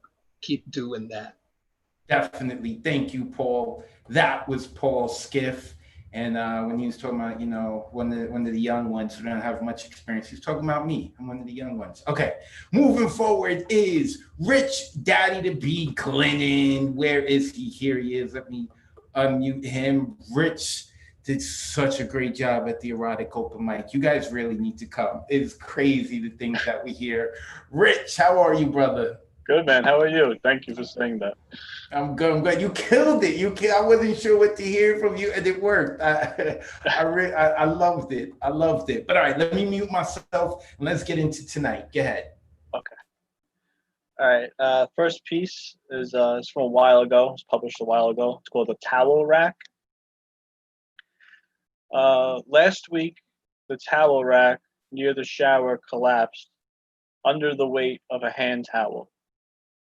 I looked down at the loose bar wearing the red towel like a velvet robe draping an overdose. Shit, I thought, and my toenails were long. This brisk morning, Allie and I waltzed into the shower, shimmying in and out of the water, lathering, rinsing, boiling, freezing, until a 500-pound tortoise, hiding under the bath water, apparently, froze my balance. Eyes widened, pierced the Monday haze, ankles crisscrossed, balls crushed against my thighs, going out like an old man. And down I go, wet ass walloping porcelain. Allie's thin, unsuspecting legs are no match for my clumsiness. She plops onto me like wet laundry. The glimmering above, like a midnight beacon, the towel rack handle, holding firm under my white nailed grip.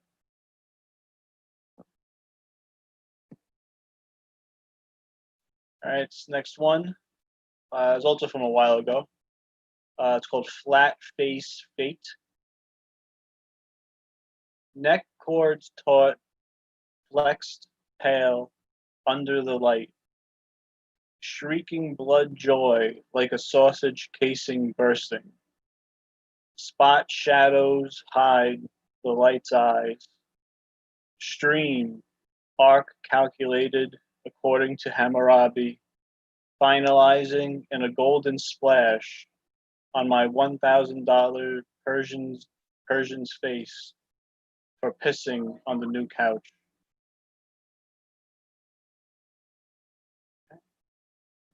And one more. This is called Dinner Guest. I wrote this one recently. All right, Dinner Guest. I don't want sushi again, I said to my wife. I want something gross. Well, what do you want then? Fried chicken, I said. Fried chicken gives me heartburn. I can't do fried chicken. My eyelids close clumsily, do not seal perfectly, like halves of distant coconuts. It's no wonder I can't stop seeing. It's no wonder the tears fall. Where did that stanza come from? She said. I'm not sure, I said. I think it's from another poem. How does that even happen? She said. I have no idea, I said, imagining the runaway stanza, jumping folders until arriving here, the gaping poem it fled from, crumbling nonsensically in the distance. You aren't going to put that online, are you? Everyone is going to think you're depressed, she said. This is so strange, I said. You're not depressed, are you?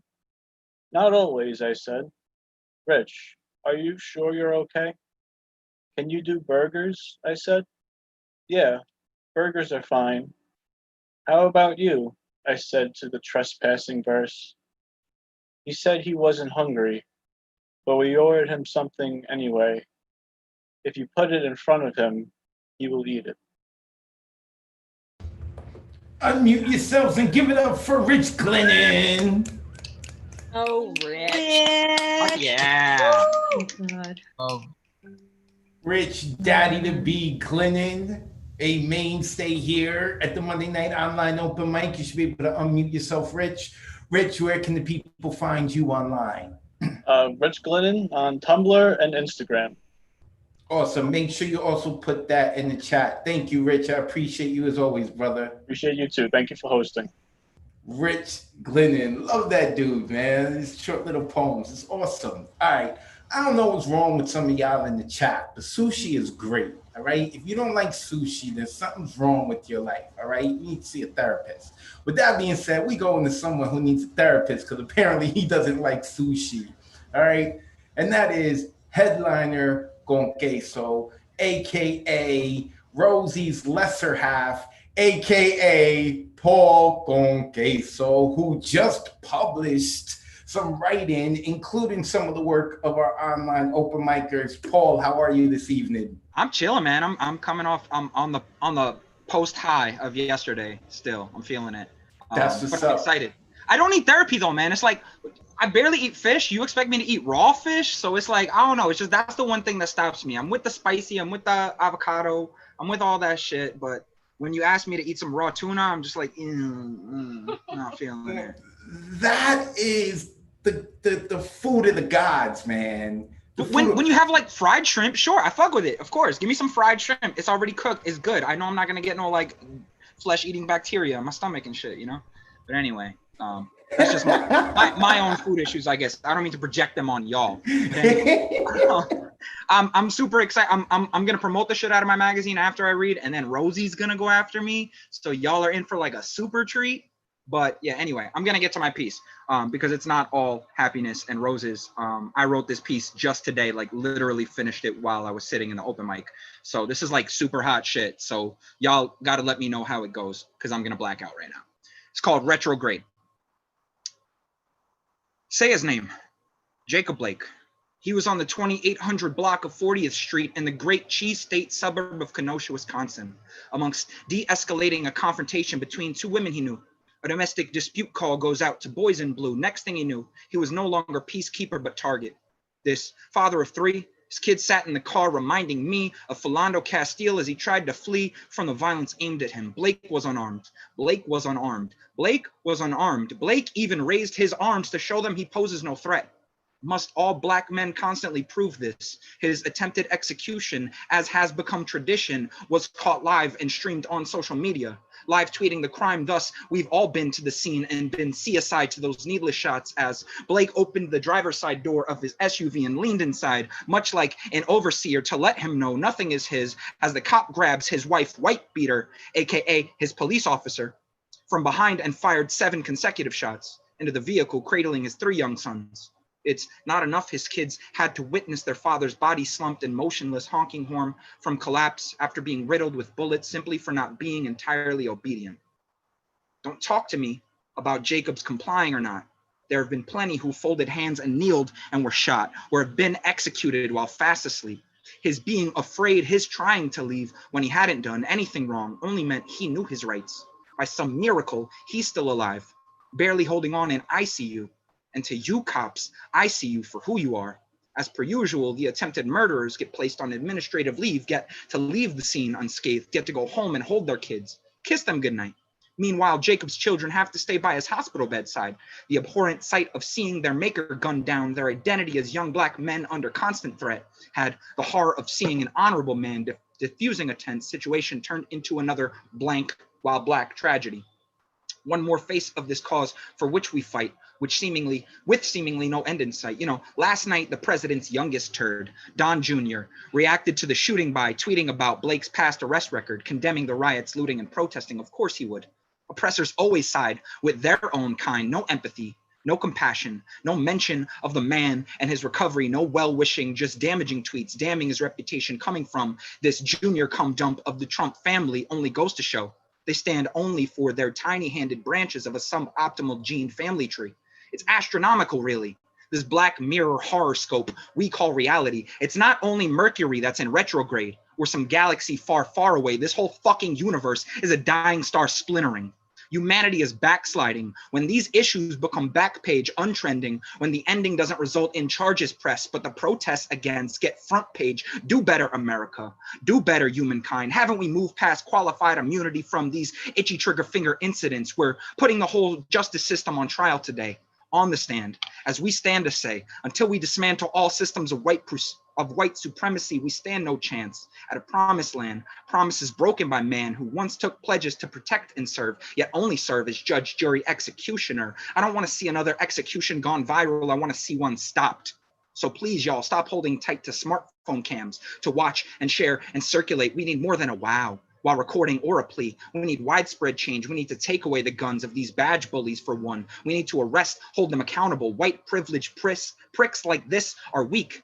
When you challenge their authority, it's only when we become complicit their boldness seems to grow. Let them know we all stand as one, so that no one else's father or son with sons watching ever again has to watch their family become another trending topic to add to the endless tally of names. Let us not take this as an attaboy or a pat on the back or a victory lap. The fact that at this moment Jacob is stable and breathing, because we can't take back the hundreds of thousands of Black lives they have snatched, and this man quite easily could have been another trending RIP, another hashtag. We will snatch back the power from these shores and tear up these false bills of wrongs, this conflicted constitution, and write our own, declaring independence from the country which once was the righteous, rebellious one, yet has very much vadered itself into the evil empire. So we will fucking tear it all down. like a Death Star shot 7 times over, until this entire broken star system stitches itself back together as a unified republic of revolutionary rebels, very much capable of raising themselves. Unmute yourself and give it up for Paul con queso. Oh, yeah, drinking a soda. Really good with his florals and his words.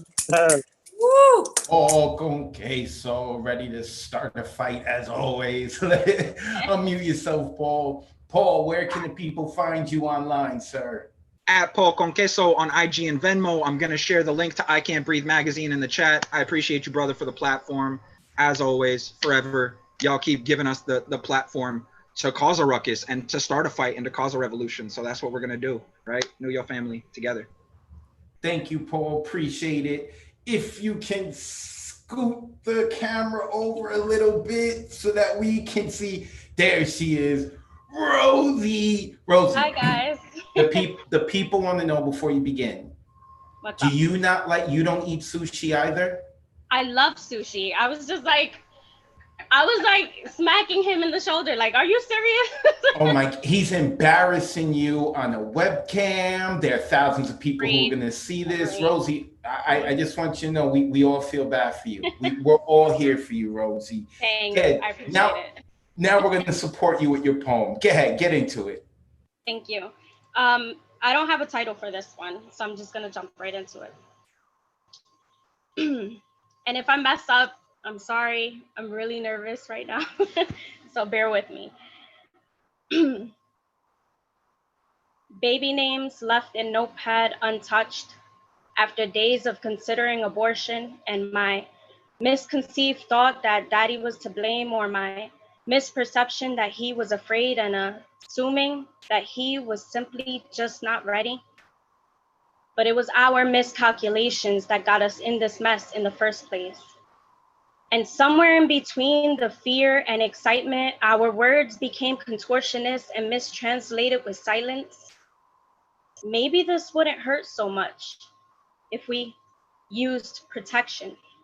Protecting fetus from light with progesterone suppositories, hopefulness immediately turned hopeless because we were provided with misfortune and misinformation that this may possibly save you. And yet, I gave up the fight, denied all plausible outcomes because shit never seems to go right.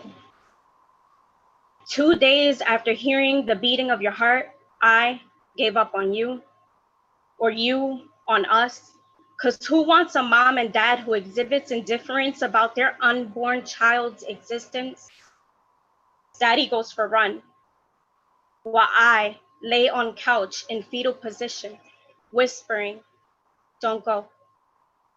As I imagine your chinky brown eyes mimicking mine, dimples that fade from cheek to ear, and long, dark brown, pretty hair.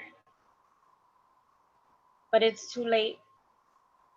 Blood drips. Deposits of what would have been your body and limbs fall from womb to toilet paper. In palm of hand, it lands.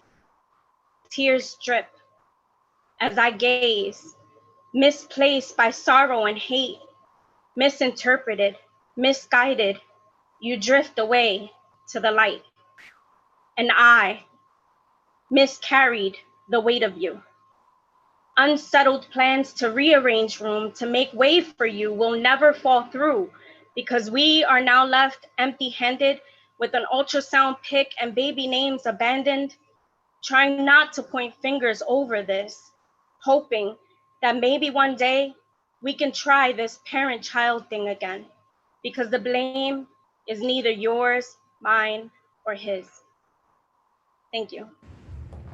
Unmute yourself and give Rosie some love. We love you guys. We love you so much. Love you guys. Oh, Great. yes. Wow, felt that. Deep. That was heavy. Unmute yourself, Rosie. You should be able to unmute yourself. Yeah. greatest writers and performers in the world, the ones we find ourselves most connected to, are those that allow themselves to be the most vulnerable. I appreciate your honesty and your vulnerability. I know that was not easy at all, and I appreciate the strength that you exhibited, and I implore that you go check the chat, because a lot of people are saying so many nice things, and they Thank give you. props. Rosie, where can the people follow you online? I don't even know my username on Instagram. We'll find it. So embarrassing. I'm a boring follow anyway, so you guys aren't missing anything. It's all right. It's all right. It's not embarrassing. You know, it's embarrassing, Rosie. Someone who doesn't like sushi. That's embarrassing. But that's true. Yeah. Rosie, thank you. And I know Rosie's always here with us on Monday night, even if she's quiet in the back and she's listening to Paul, she's listening to us. Rosie, I thank you. I hope you know that we consider you part of the community too. And I hope you share more. And thank you so much for sharing. Thank you for the platform. That was Rosie. Ooh, heavy. I love when poets allow them to, like, life is rough. You know, we can't hide from that. So I really appreciate when we have poets who put it on the line, man, who put it on the line, who are brave enough to do that and courageous enough. Props to Rosie. Next, coming up, we are moving to the wild card of the night, and that is the withdrawn. Let me unmute him. You should be able to unmute yourself now, brother. So there we go. How are you, man? I'm good, man. How you feeling? I also forgot to tell you, I tuned into the event you had on Friday, and that poem you had about your son was beautiful, man. I literally wrote down so many quotes that you had. That was awesome.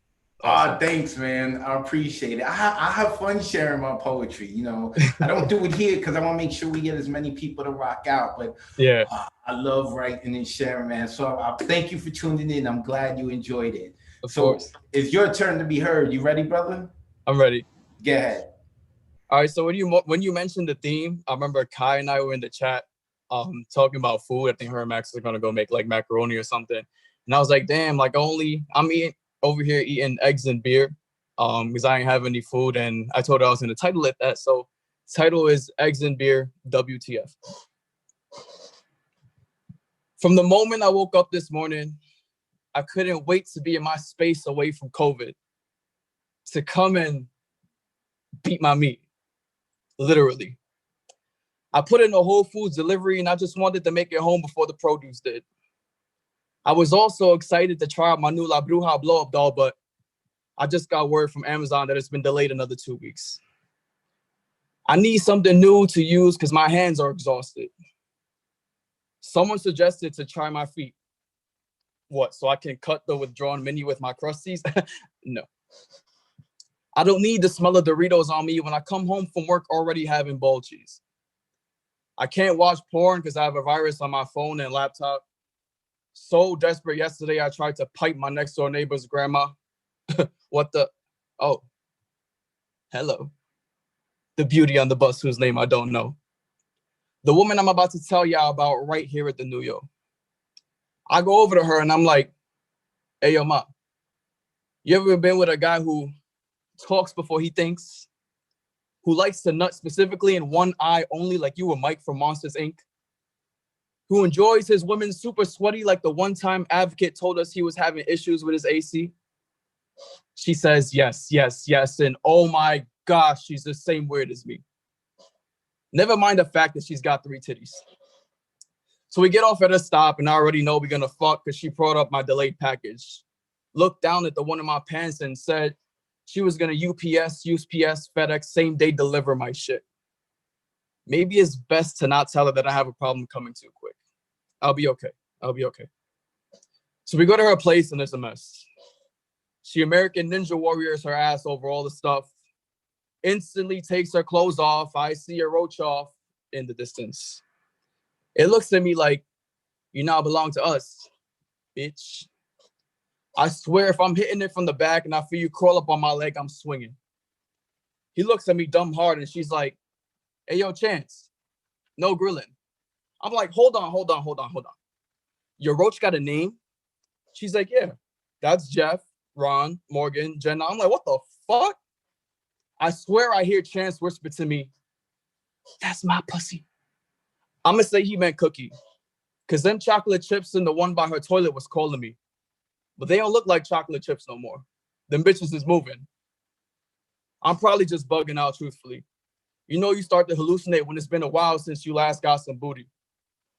I get undressed and reach in my bag for Jimmy, only to realize he expired in 2007. I look over and I see Chances directing the team to run away with her box of condoms. Can y'all imagine that? Roaches is out here cock blocking. I swear NYC roaches are different. They must have got inspired by the behavior of our pigeons because they give no fucks too. So I asked her, what do we do? She says, go raw without remorse. I'm hype and I do my goofy impersonation like, oh, borscht. She bends over with a stank ass face, just go. No foreplay? Okay. This thing's so tight that it hurts me. I'm like, whoa. I've never been inside something this tight before. I mean, I tried an ear hole, but that's another story. I know for a fact that my last super long. I thought I saw a doodle stain on her thong, but I'm gonna just pretend again like it's from a Snickers or Reese's cup. I own this pussy now. My lease can never be up. She looks at me and yells, shove. I hear a crack in her neck because I pull her hair too hard. She lays there lifeless. Oh, damn, oh, damn, oh, damn. The roach is yelling, you killed this bitch. They all laugh and say, just kidding. I'm this close to orgasm, and so I slow down. But she keeps going. I try to distract myself by thinking of stepping on Chance, but it doesn't stop me. Then I bust. Oh, man. I lay on top of her and ask, did you come? She replies, no. This whole time, you were in the wrong hole. Thank you. Unmute yourself and make some noise for the withdrawn. Wow. It's gonna get you. No, there's like waves of days where right now, Dave was not too bad. Wild card, the withdrawn. I don't even know what to say to that. That took so many different turns, and I'm sorry that Chance isn't here to see he's part of your sex fantasy and whatnot. Now he's here, look. Oh, okay. Yo, I'm gonna hit up Chance. I'm gonna tell him to go to the New Yo Facebook. If anybody wants to rewatch tonight, go to the New Yo Facebook. It's recorded there. I'm gonna tell Chance to come here so we can see it. The Withdrawn, where can the people find you online? TheWithdrawn.com and Instagram is @TheWithdrawn. Thank y'all so much. Like, I made this and I was like, y'all made me feel comfortable always. And so thank y'all for that. I appreciate it. Appreciate you, brother. That is The Withdrawn. Now you know why I call him the wild card of the night. All right, real quick, because we are near the turn of the hour. One last time, for those of you who are watching us on Facebook, YouTube, or LinkedIn, and you would like to join us on Zoom, the number is 279-995-364. We would like to thank the NEA, the New York State Council on the Arts, the New York City Department of Cultural Affairs, Amazon Literary Partnership, and the New York Community Trust for sponsoring our free online events. You too can support us with a tax-deductible donation at nuyorican.org/contribute or the Cash App to $Nuyorican Poets Cafe. Next week's theme is animal. And of course, you can follow me on Twitter and Instagram at Advocate of Words. Also, this Saturday, I am hosting another open mic, Bronx Bound Books. This is going to be a little bit of a more family-friendly type event. We're celebrating Independent Bookstore Day. So the name of the open mic is called Urban Voices Heard Open Mic. And again, it's being presented by Bronx Bound Books, which is an independent bookstore. And they actually do more than that. They actually donate books. They're part of a lot of different festivals. On my radio show, I interviewed the owner, the CEO, Latanya Devon. I've known her for a while. And you can see like the shirt, Bronx Bound Books. I'm so proud of what she's doing, especially it's the Bronx, you know? I love the Bronx. So with that being said, let us move forward to Max C. There you go, Max. Hey, what's up? How are you? Howdy, I'm good. Oh, I like your hoodie. Can you show me a little more of your hoodie? It's actually a Minot hoodie. I wonder where I got that from. Anyways. Withdrawn, what the fuck? I know, man. You know, he's a wild card. I don't know what's up with that brother, yo. We love him. I am McShook. Anyways, I was thinking about change because I looked up Volta because I don't know anything about anything, and wound up going back to a poem that I had never finished. So the first section, the first season, is old, and then the rest are new. The seasons from the rooftop. I am perched on the roof again, eyes scanning the houses I know so well, the people who never look up, the fish pears and cottonwoods coating everything in a hazy white, crisp spring, fresh grass, rain on the horizon. The roof is removed from reality. People never think to look up. They do not feel my eyes as the sun sets, as I watch them like the first robins of spring, going about their daily tasks, women wrangling children and talking to friends, neighbors, men starting bonfires, telling stories, couples walking dogs as though they have all the time in the world. We have woken from collective hibernation to cast off the coat of snow and sing in the form of laughter. Or at least they have. It is the job of the boy on the rooftop, the boy on bones, to write, create a tome of the little things of spring from the rooftop, above it all, but watching and loving, children playing as trees blossom, rabbits emerging from dens, robins coming home to roost, and the people with whom we share the street starting anew. Summer heat glazes the neighborhood. I remember kids on bikes and water balloon fights. Back then, I was a caged bird singing from inside instead of on my rooftop perch. Free now, but choosing to stay separate. Owl eyes watching from the very tip top. Kids were always rare in this neighborhood. Watering holes of sprinklers and slip and slides absent. But I can remember the feeling of feet on hot pavement chasing after the ice cream truck like that cotton candy ice pop was actually the taste of freedom. I choose not to touch the ground now, rather than the days where it was slipping out of the cage and flying as far as those sparrow wings could take me. I can choose now when to fly free, and yet here I stay, roosting, watching, writing, realizing that the boy on bones wrote for himself instead of those in his gaze. Fall. The leaves are my favorite memories. They coat the neighborhood head to toe, bringing life to it through death. The wind making the streets breathe, humans moving inside, burrowing into warm duplexes and putting orange guards armed with candles to scare away ghosts that might haunt them, but forgetting about me.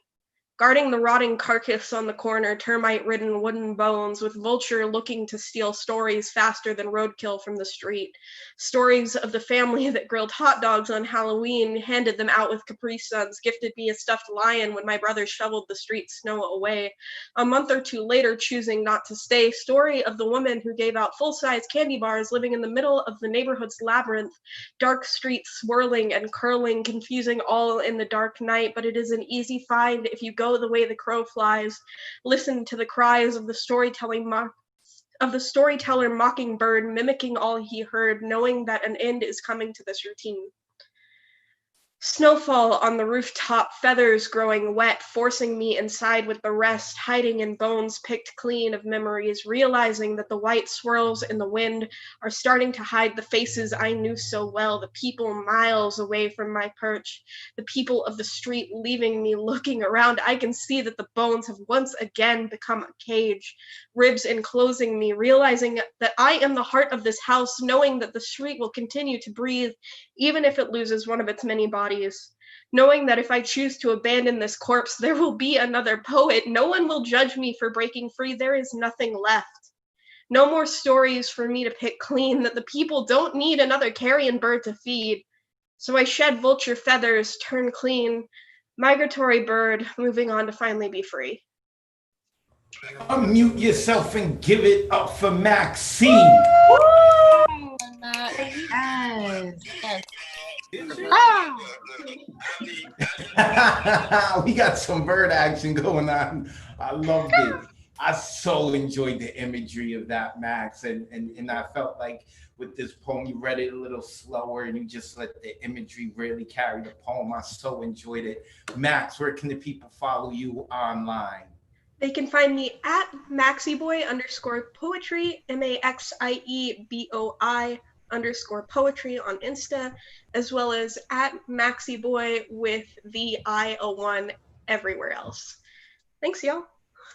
Thank you, Max. Make sure you put the info in the chat and make sure that you also read the chat so you can hear what the people had to say. Shout out to Wendy Jackson. While you guys are doing your poem, she's typing in her responses, but she's not hitting post to the end so you can see it all together. I love when Wendy does that. Okay, next coming up is someone who's new to the list, Indigo. But I don't see Indigo. She was here. Oh, I see Indigo. Now, is it Indigo Pie or Indigo Pay? You have to correct me. Good morning. It's Pie. Pie. Okay. Awesome, Indigo. Where are you located? I'm in the Philippines. Oh, you're in the Philippines right now. Awesome. Well, welcome to the Monday Night Online Open Mic. I'm excited to hear you. All right, I'm gonna mute myself. I'm gonna let you get into it. Okay. To begin with, I want to say thank you to the withdrawn, because he's the one who put me on here. I mean, who told me about it and asked me to sign up, and I got in. So it's 10 a.m. and I'm half asleep, but I will try my best. Okay. Oh, this one's heavy.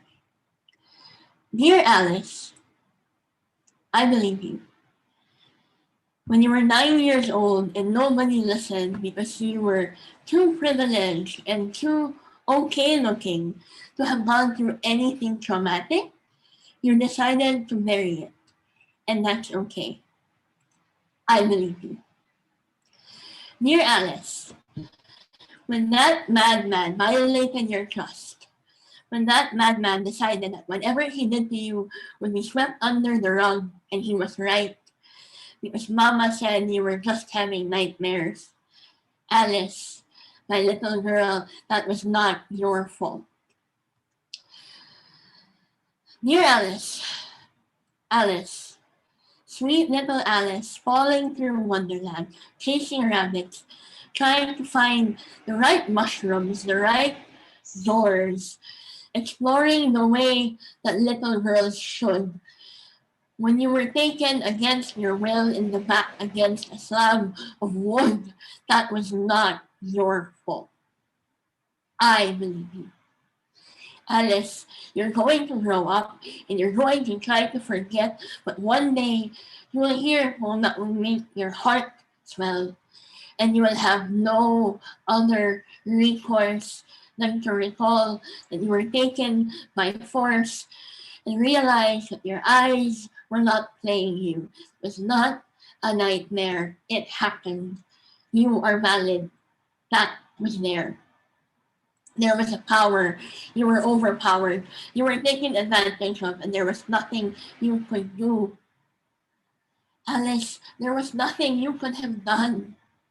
You were 9 years old playing under the sun. You were a child. It was not your fault. Alice, it was not your fault Mama was too high to see it. It was not your fault she refused to acknowledge that anything wrong could happen under what she thought was her watch.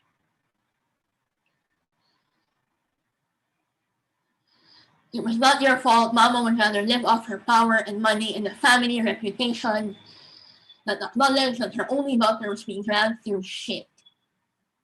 Alice, my darling, the rabbit you were trying to chase is still there.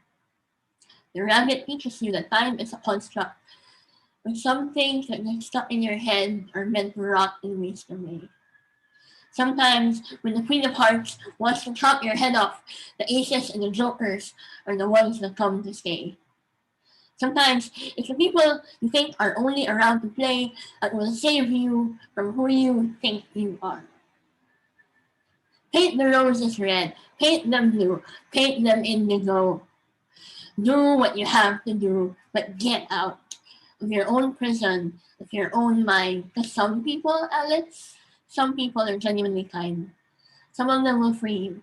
Some of them will make you realize that the shackles of the golden cage you've lived in all your life are worth nothing if you don't learn to take back the light the man stole from you that night. Whoever says that people make these things up has obviously not lived it. And I will tell you, somebody believes you. And at the end of the day, the wonderland that was taken is inside you. And the second you learn to run your own race again, you will find power and comfort behind words and a pen. Thank you. No, I usually Give it up for Indigo. Usually we get there really early. That was Indigo. Make sure, Indigo, that you check the chat. A lot of people had very nice things to say while you were doing your poem. Ged, you should be able to unmute yourself one more time. There we go. There we go. It is not easy to be that vulnerable. Yeah, what were you saying? That poem always thinks a lot of me. Sorry. Yeah. That poem always thinks a lot of me. No, it's okay. I thought you gave your truth, and you were being honest and vulnerable, and we appreciate that. Indigo, please let the people know where they can find you online. I mean, over here, my Instagram is Indigo by Poetry. I'm also on Facebook and Twitter. I mean, if you have anything to spare, my PayPal is right there. I'm starting a YouTube channel soon. So, yeah, I'm also going to leave stuff in the chat. But yeah, I'm honored to be here. I've always wanted to perform at New York, and I always thought I'd have to get to New York first. So this is kind of a nice place. Awesome, awesome. Well, thank you, Indigo. I appreciate you adding to the energy and being vulnerable. Indigo Pie Poetry, P-A-I. Make sure that you guys go Indigo. Give Indigo a follow. Indigo, I hope that you please come back and join us again. I know I'm being selfish. You just said that you were really tired. It's 10 a.m. in the Philippines. But I'm going to be selfish and ask that you get up every morning and you join us on Mondays. Fantastic. I appreciate it. Welcome to the Monday Night Online Open Mic, Indigo. That's what's up. Okay, next coming up is another person whose name I don't recognize, and I saw them come in late. I don't know if they're still here, and that is Jeff Terry. Is Jeff here? I don't believe, not Jeff Terry, Jeff Taylor. Jeff Taylor is not here. Nope, Jeff, if you're here, hit me up and I'll get back to you. Next we're coming up to is the woman who I just talked about, her commenting on poetry, and she killed it at the erotic open mic this Saturday, telling stories about other people. Like, I can't even repeat it. This is not even a family show, but like, you know, it's uncensored, but I can't even repeat what she said. Wendy's crazy. I have a new level of love for Wendy. Wendy, you should be able to unmute yourself so we can hear you. Wendy Jackson, how are you this evening? Yes. Good evening, everyone. Good to be here again. I'm glad to have you on. I'm positive that this might take my entire 4 minutes. I wrote it today, and I'm not sure. I tried to get the Volta. I don't know if I got it. But in any case, it's a story. Oh, so not a story. Okay, it's called Disparities Abound. Disparities abound in education, prosecution, and family situations. Mission statement: we help the wealthiest families in America get their kids into school. Audacious: when you're too affluent to mess with normal challenges to get your child into college. The back door, where you contribute to multi-million-dollar institutional advancement. The side door, a more frequently used entrance that guarantees success on the SAT with a financial commitment, along with a medical certificate confirming learning disabilities, so that the student is entitled to extra time, separate location, in addition to a really smart guy who will take the test for that audacious student to be accepted to college. Disparities. Felicity Huffman entered the side door, $15,000, her fee for that privilege. 2 weeks, her federal prison sentence. 250 hours, community service. 1 year, supervised release. 30,000, court fine. 500,000 donation from Lori Laughlin and her designer hubby for their audacious children to gain admission to University of South California, along with Photoshop images casting them as accomplished varsity rows, although one daughter said she doesn't care about school and plans to concentrate on her Instagram career. 2 months, Laughlin's prison sentence. 2 years, her supervised release. 100 hours, her community service. 150,000, her fine. 5 months, hubby's prison time. 2 years, his supervised release. 250 hours, his community service. 250,000, his fine. And they were contrite. Laughlin is truly and profoundly and deeply sorry. Hubby deeply regrets the harm his actions have caused. And the judge scolded, "You were not stealing bread to feed your family. You have no excuse for your crime." Does this imply that if they were hungry for food instead of their children's education, their sentence for that excuse would be different? Disparities, disparities. $23 billion. That's how much more government funds white districts receive than non-white, even though the number of students were the same in 2016. Disparities, disparities. 5 years old, Andrew's age, when his mother, Tanya, used his babysitter's address to register him in elementary school. 5 years, her prison sentence.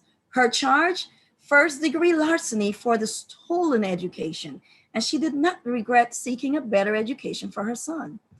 Judge, may I approach the bench? I can produce evidence to support Tanya's excuse for her crime. Tanya and her son faced inner-city hopelessness. She and her 5-year-old Andrew were homeless. They were living out of her van at homeless shelters and at a nighttime apartment in Newark, which was an educationally disadvantaged and oppressed neighborhood. A babysitter in a safe neighborhood had been caring for her son. All she wanted was for him to gain a better education in a safe neighborhood where he could be dropped off by the school bus at the babysitter's home while she worked late hours. Your Honor, all parents want what's best for their children. All children deserve equity in education, which would lead to better economic and social outcomes for them, their communities, and their nation. Consider the mission statement. No child left behind. The celebrities collectively got less than 1 year in prison. Andrew got left behind while his mom got 5 years behind bars. Disparities abound. Thank you. Unmute yourselves and give it up for Wendy Jackson.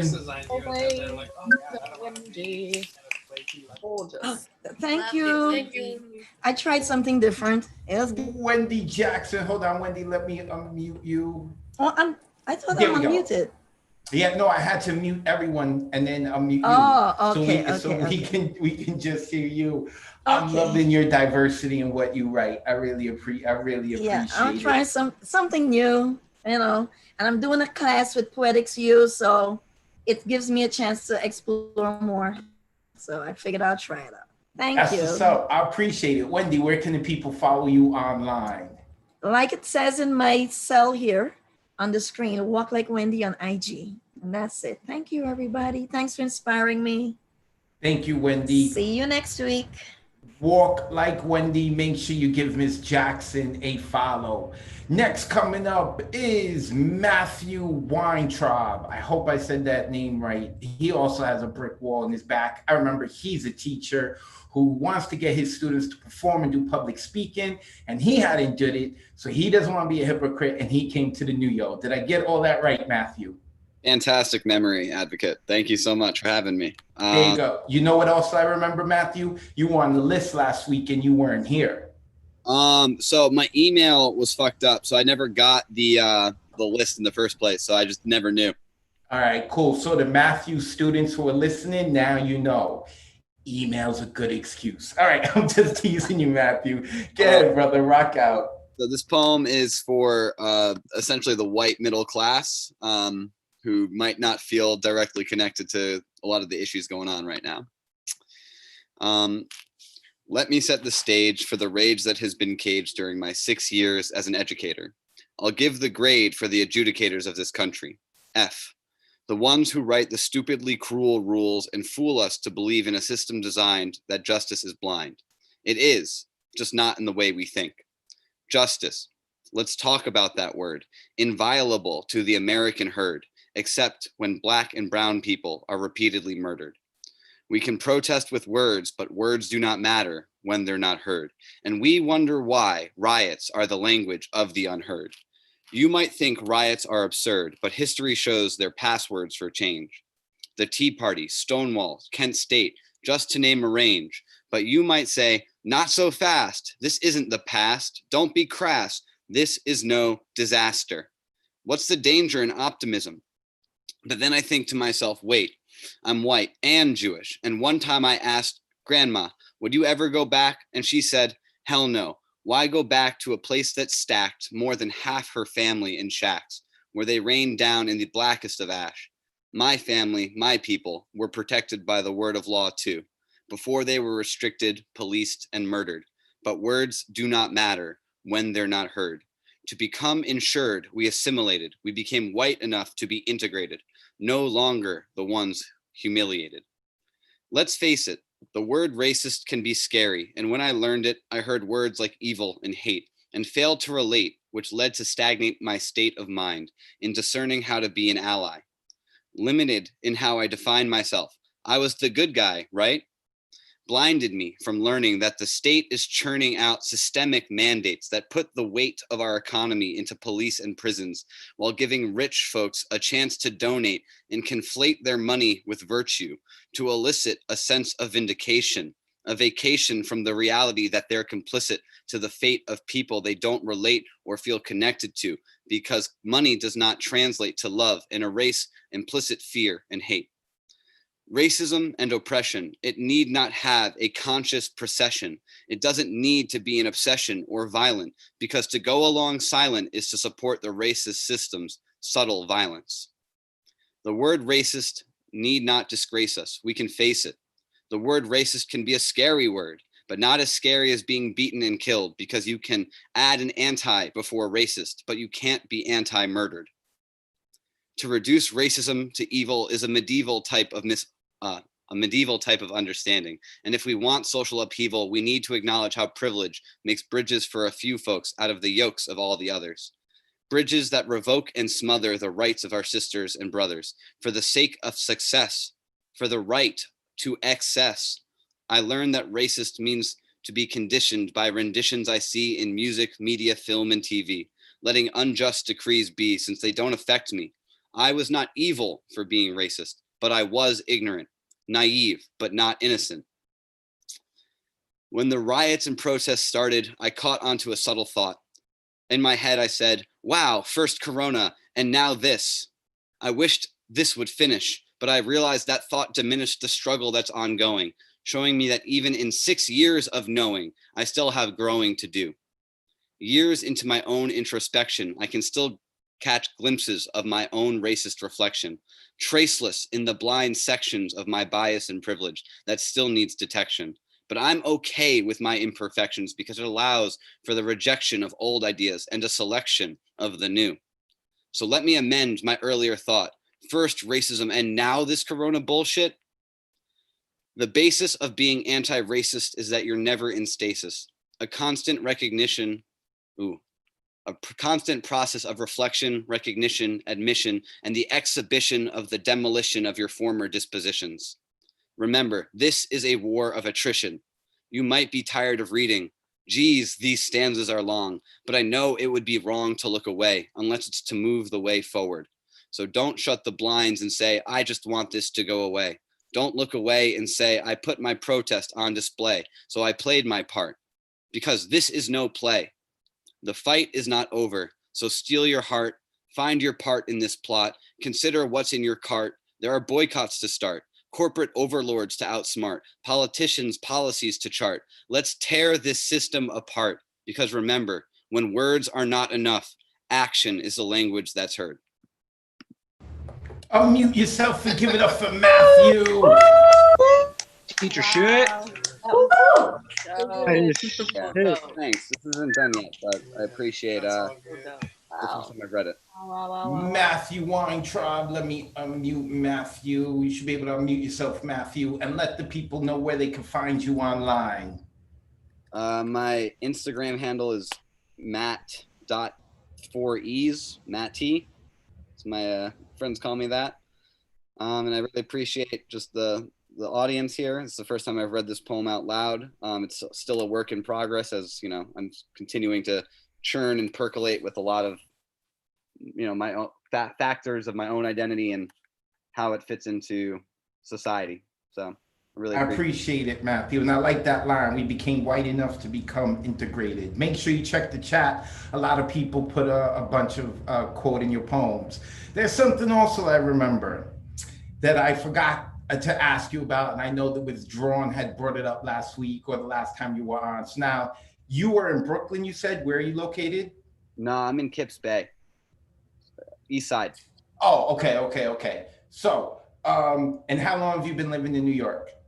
I've been living in New York for 7 years, but my family has been in New York since they came to America in the 40s. All right, cool. So you've been here long enough. I have to ask you a question, and I haven't asked someone this in a long time. Have you ever been to the Nuyorican Poets Cafe, the actual building? No, I've always wanted to. No, I gotta mute you.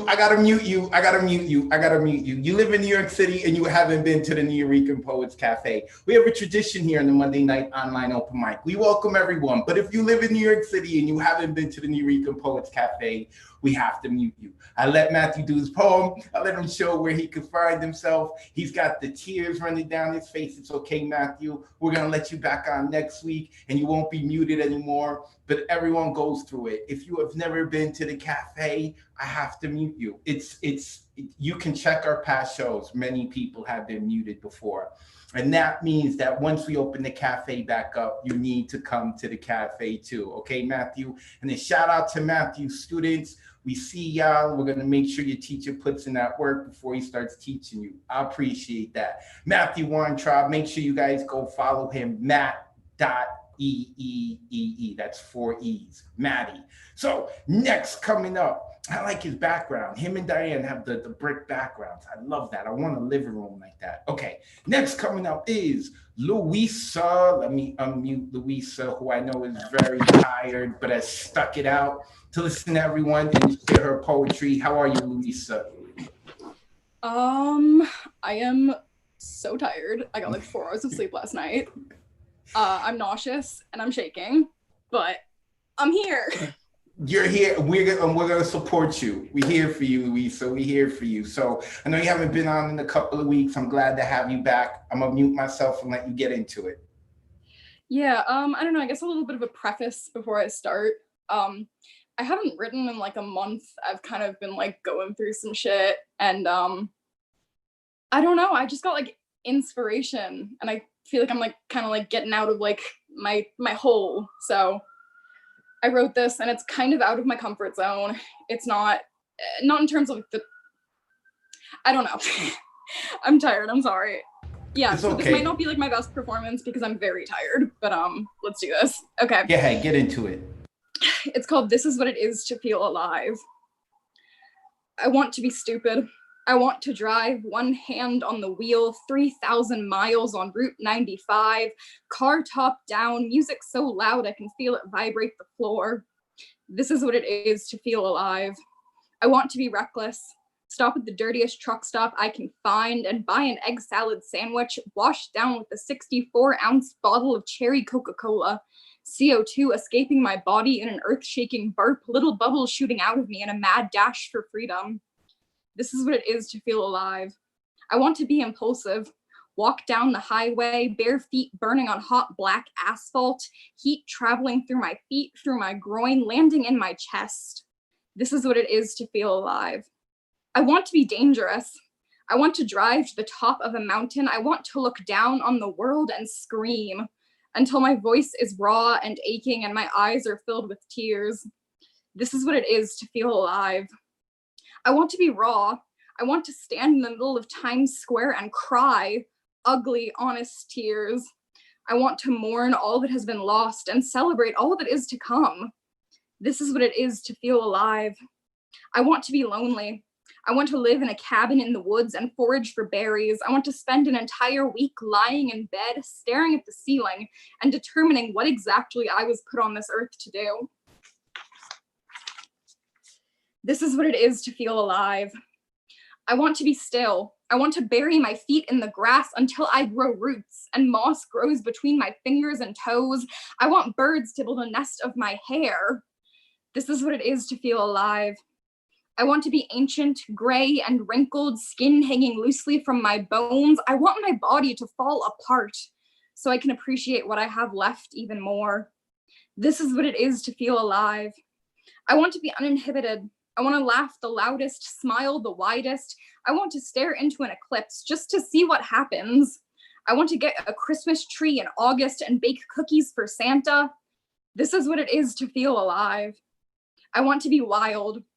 I want to cliff dive from 100 feet, feel the sting of the water on my palms. I want to run in the middle of the street and dance to the cars honking around me. This is what it is to feel alive. I want to be observant. I want to study the world around me. I want to learn from the squirrels racing amongst the trees and stare at the sky so long that I find a new constellation. I want to learn the language of silence. This is what it is to feel alive. I want to be feral. I want to live in the jungle like Tarzan. I want to get down on my hands and knees, dirt between my fingers, and howl at the moon with the wolves. I want to learn the secrets of the forest. This is what it is to feel alive. I want to be narcissistic. I want to stare into the mirror for hours on end. I want my reflection to enchant me. I want to be the most beautiful thing in the world. This is what it is to feel alive. I want to be a child.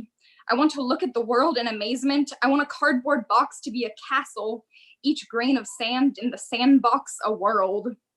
This is what it is to feel alive. I want to be brave. I want to know what it is to have no fear. I want to laugh in the face of death, embrace danger with open arms, run through a forest and hug a bear. This is what it is to feel alive.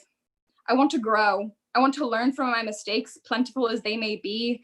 I want to make amends, beg for forgiveness, offer it with an open heart, and run into the future with joy. This is what it is to feel alive. I want to be broken. I want the world to scare me. I want to mourn all of my losses and feel the weight of the world on my shoulders. I want to be weak so someone can put me back together again. This is what it is to feel alive. I want to be mindful. I want to sit in the grass cross-legged so long I forget how to walk. I want to listen to the birds chirp until I can pick out each individual voice. I want to watch a tree grow from a seed. I want to be enlightened. This is what it is to feel alive. I want to be religious. I want to see a heaven to reach after all of this suffering. I want to confess to a priest and do a Hail Mary to right my wrongs. I want my sins to wash off of me in a baptismal font. This is what it is to feel alive. I want to be an artist. I want a paintbrush to be an extension of my hand. I want my blood to run through my pen. I want to see the beauty and pain and the anguish in joy. I want to be sensitive, to feel everything there is to feel, and to love passionately with every bone in my body. I want to cry at a sunset. This is what it is to feel alive. I want to be free, to soar above the ground like an eagle, broken from the chains that bind me to the earth. I want to lift the weight from my chest and breathe freely for the first time in 16 years. This is what it is to feel alive. I want to be burdened. I want to be pressed down into the ground by the weight of my worries. I want to carry the suffering of everyone I know, like a chain around my neck, so that chain can one day be unlocked and I can float above the ground. This is what it is to feel alive. I want to live.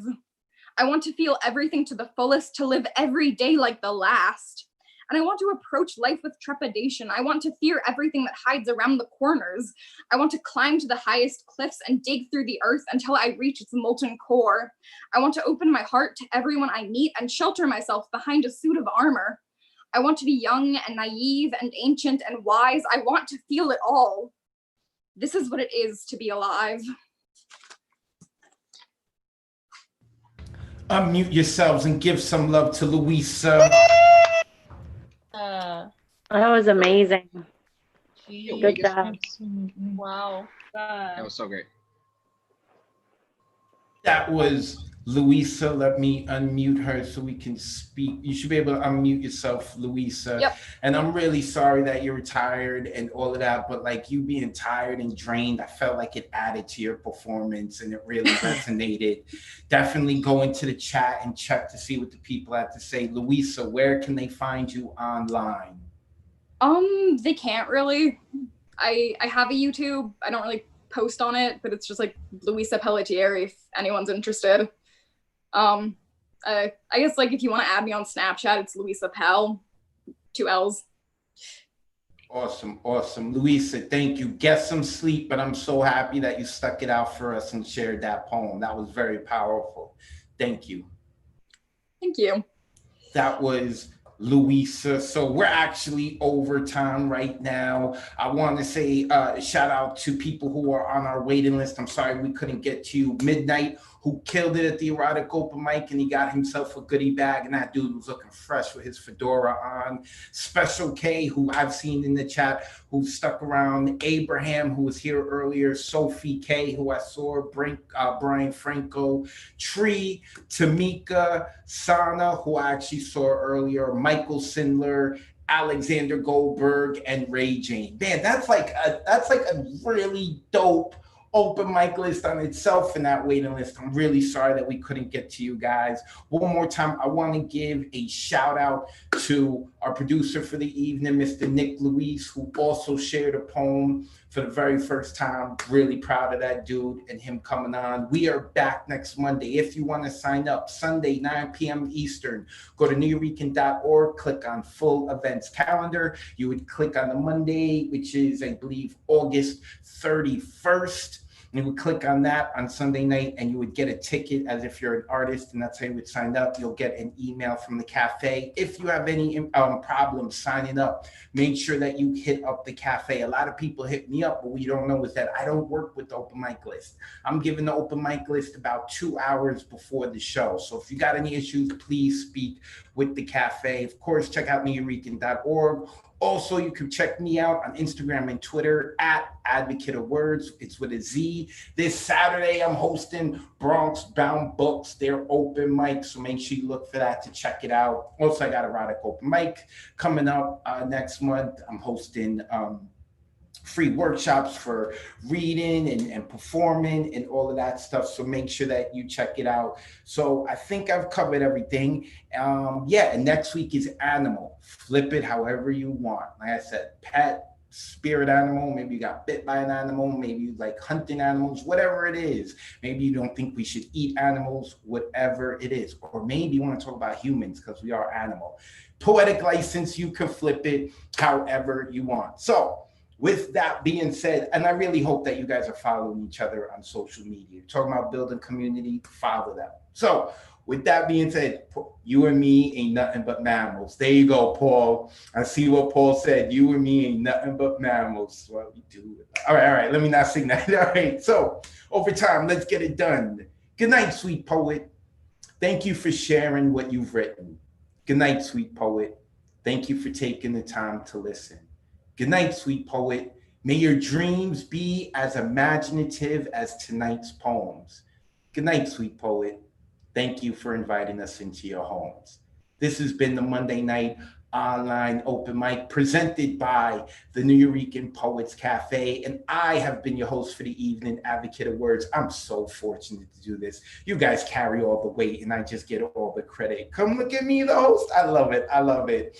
So we have had a good night. Enjoy it. I would suggest you stay off of the internet. There are a lot of downers on the internet right now. Stay off the internet and go write you something. The theme for next week is animals. Go write. All right, Nick, we're done. Take us home. Peace.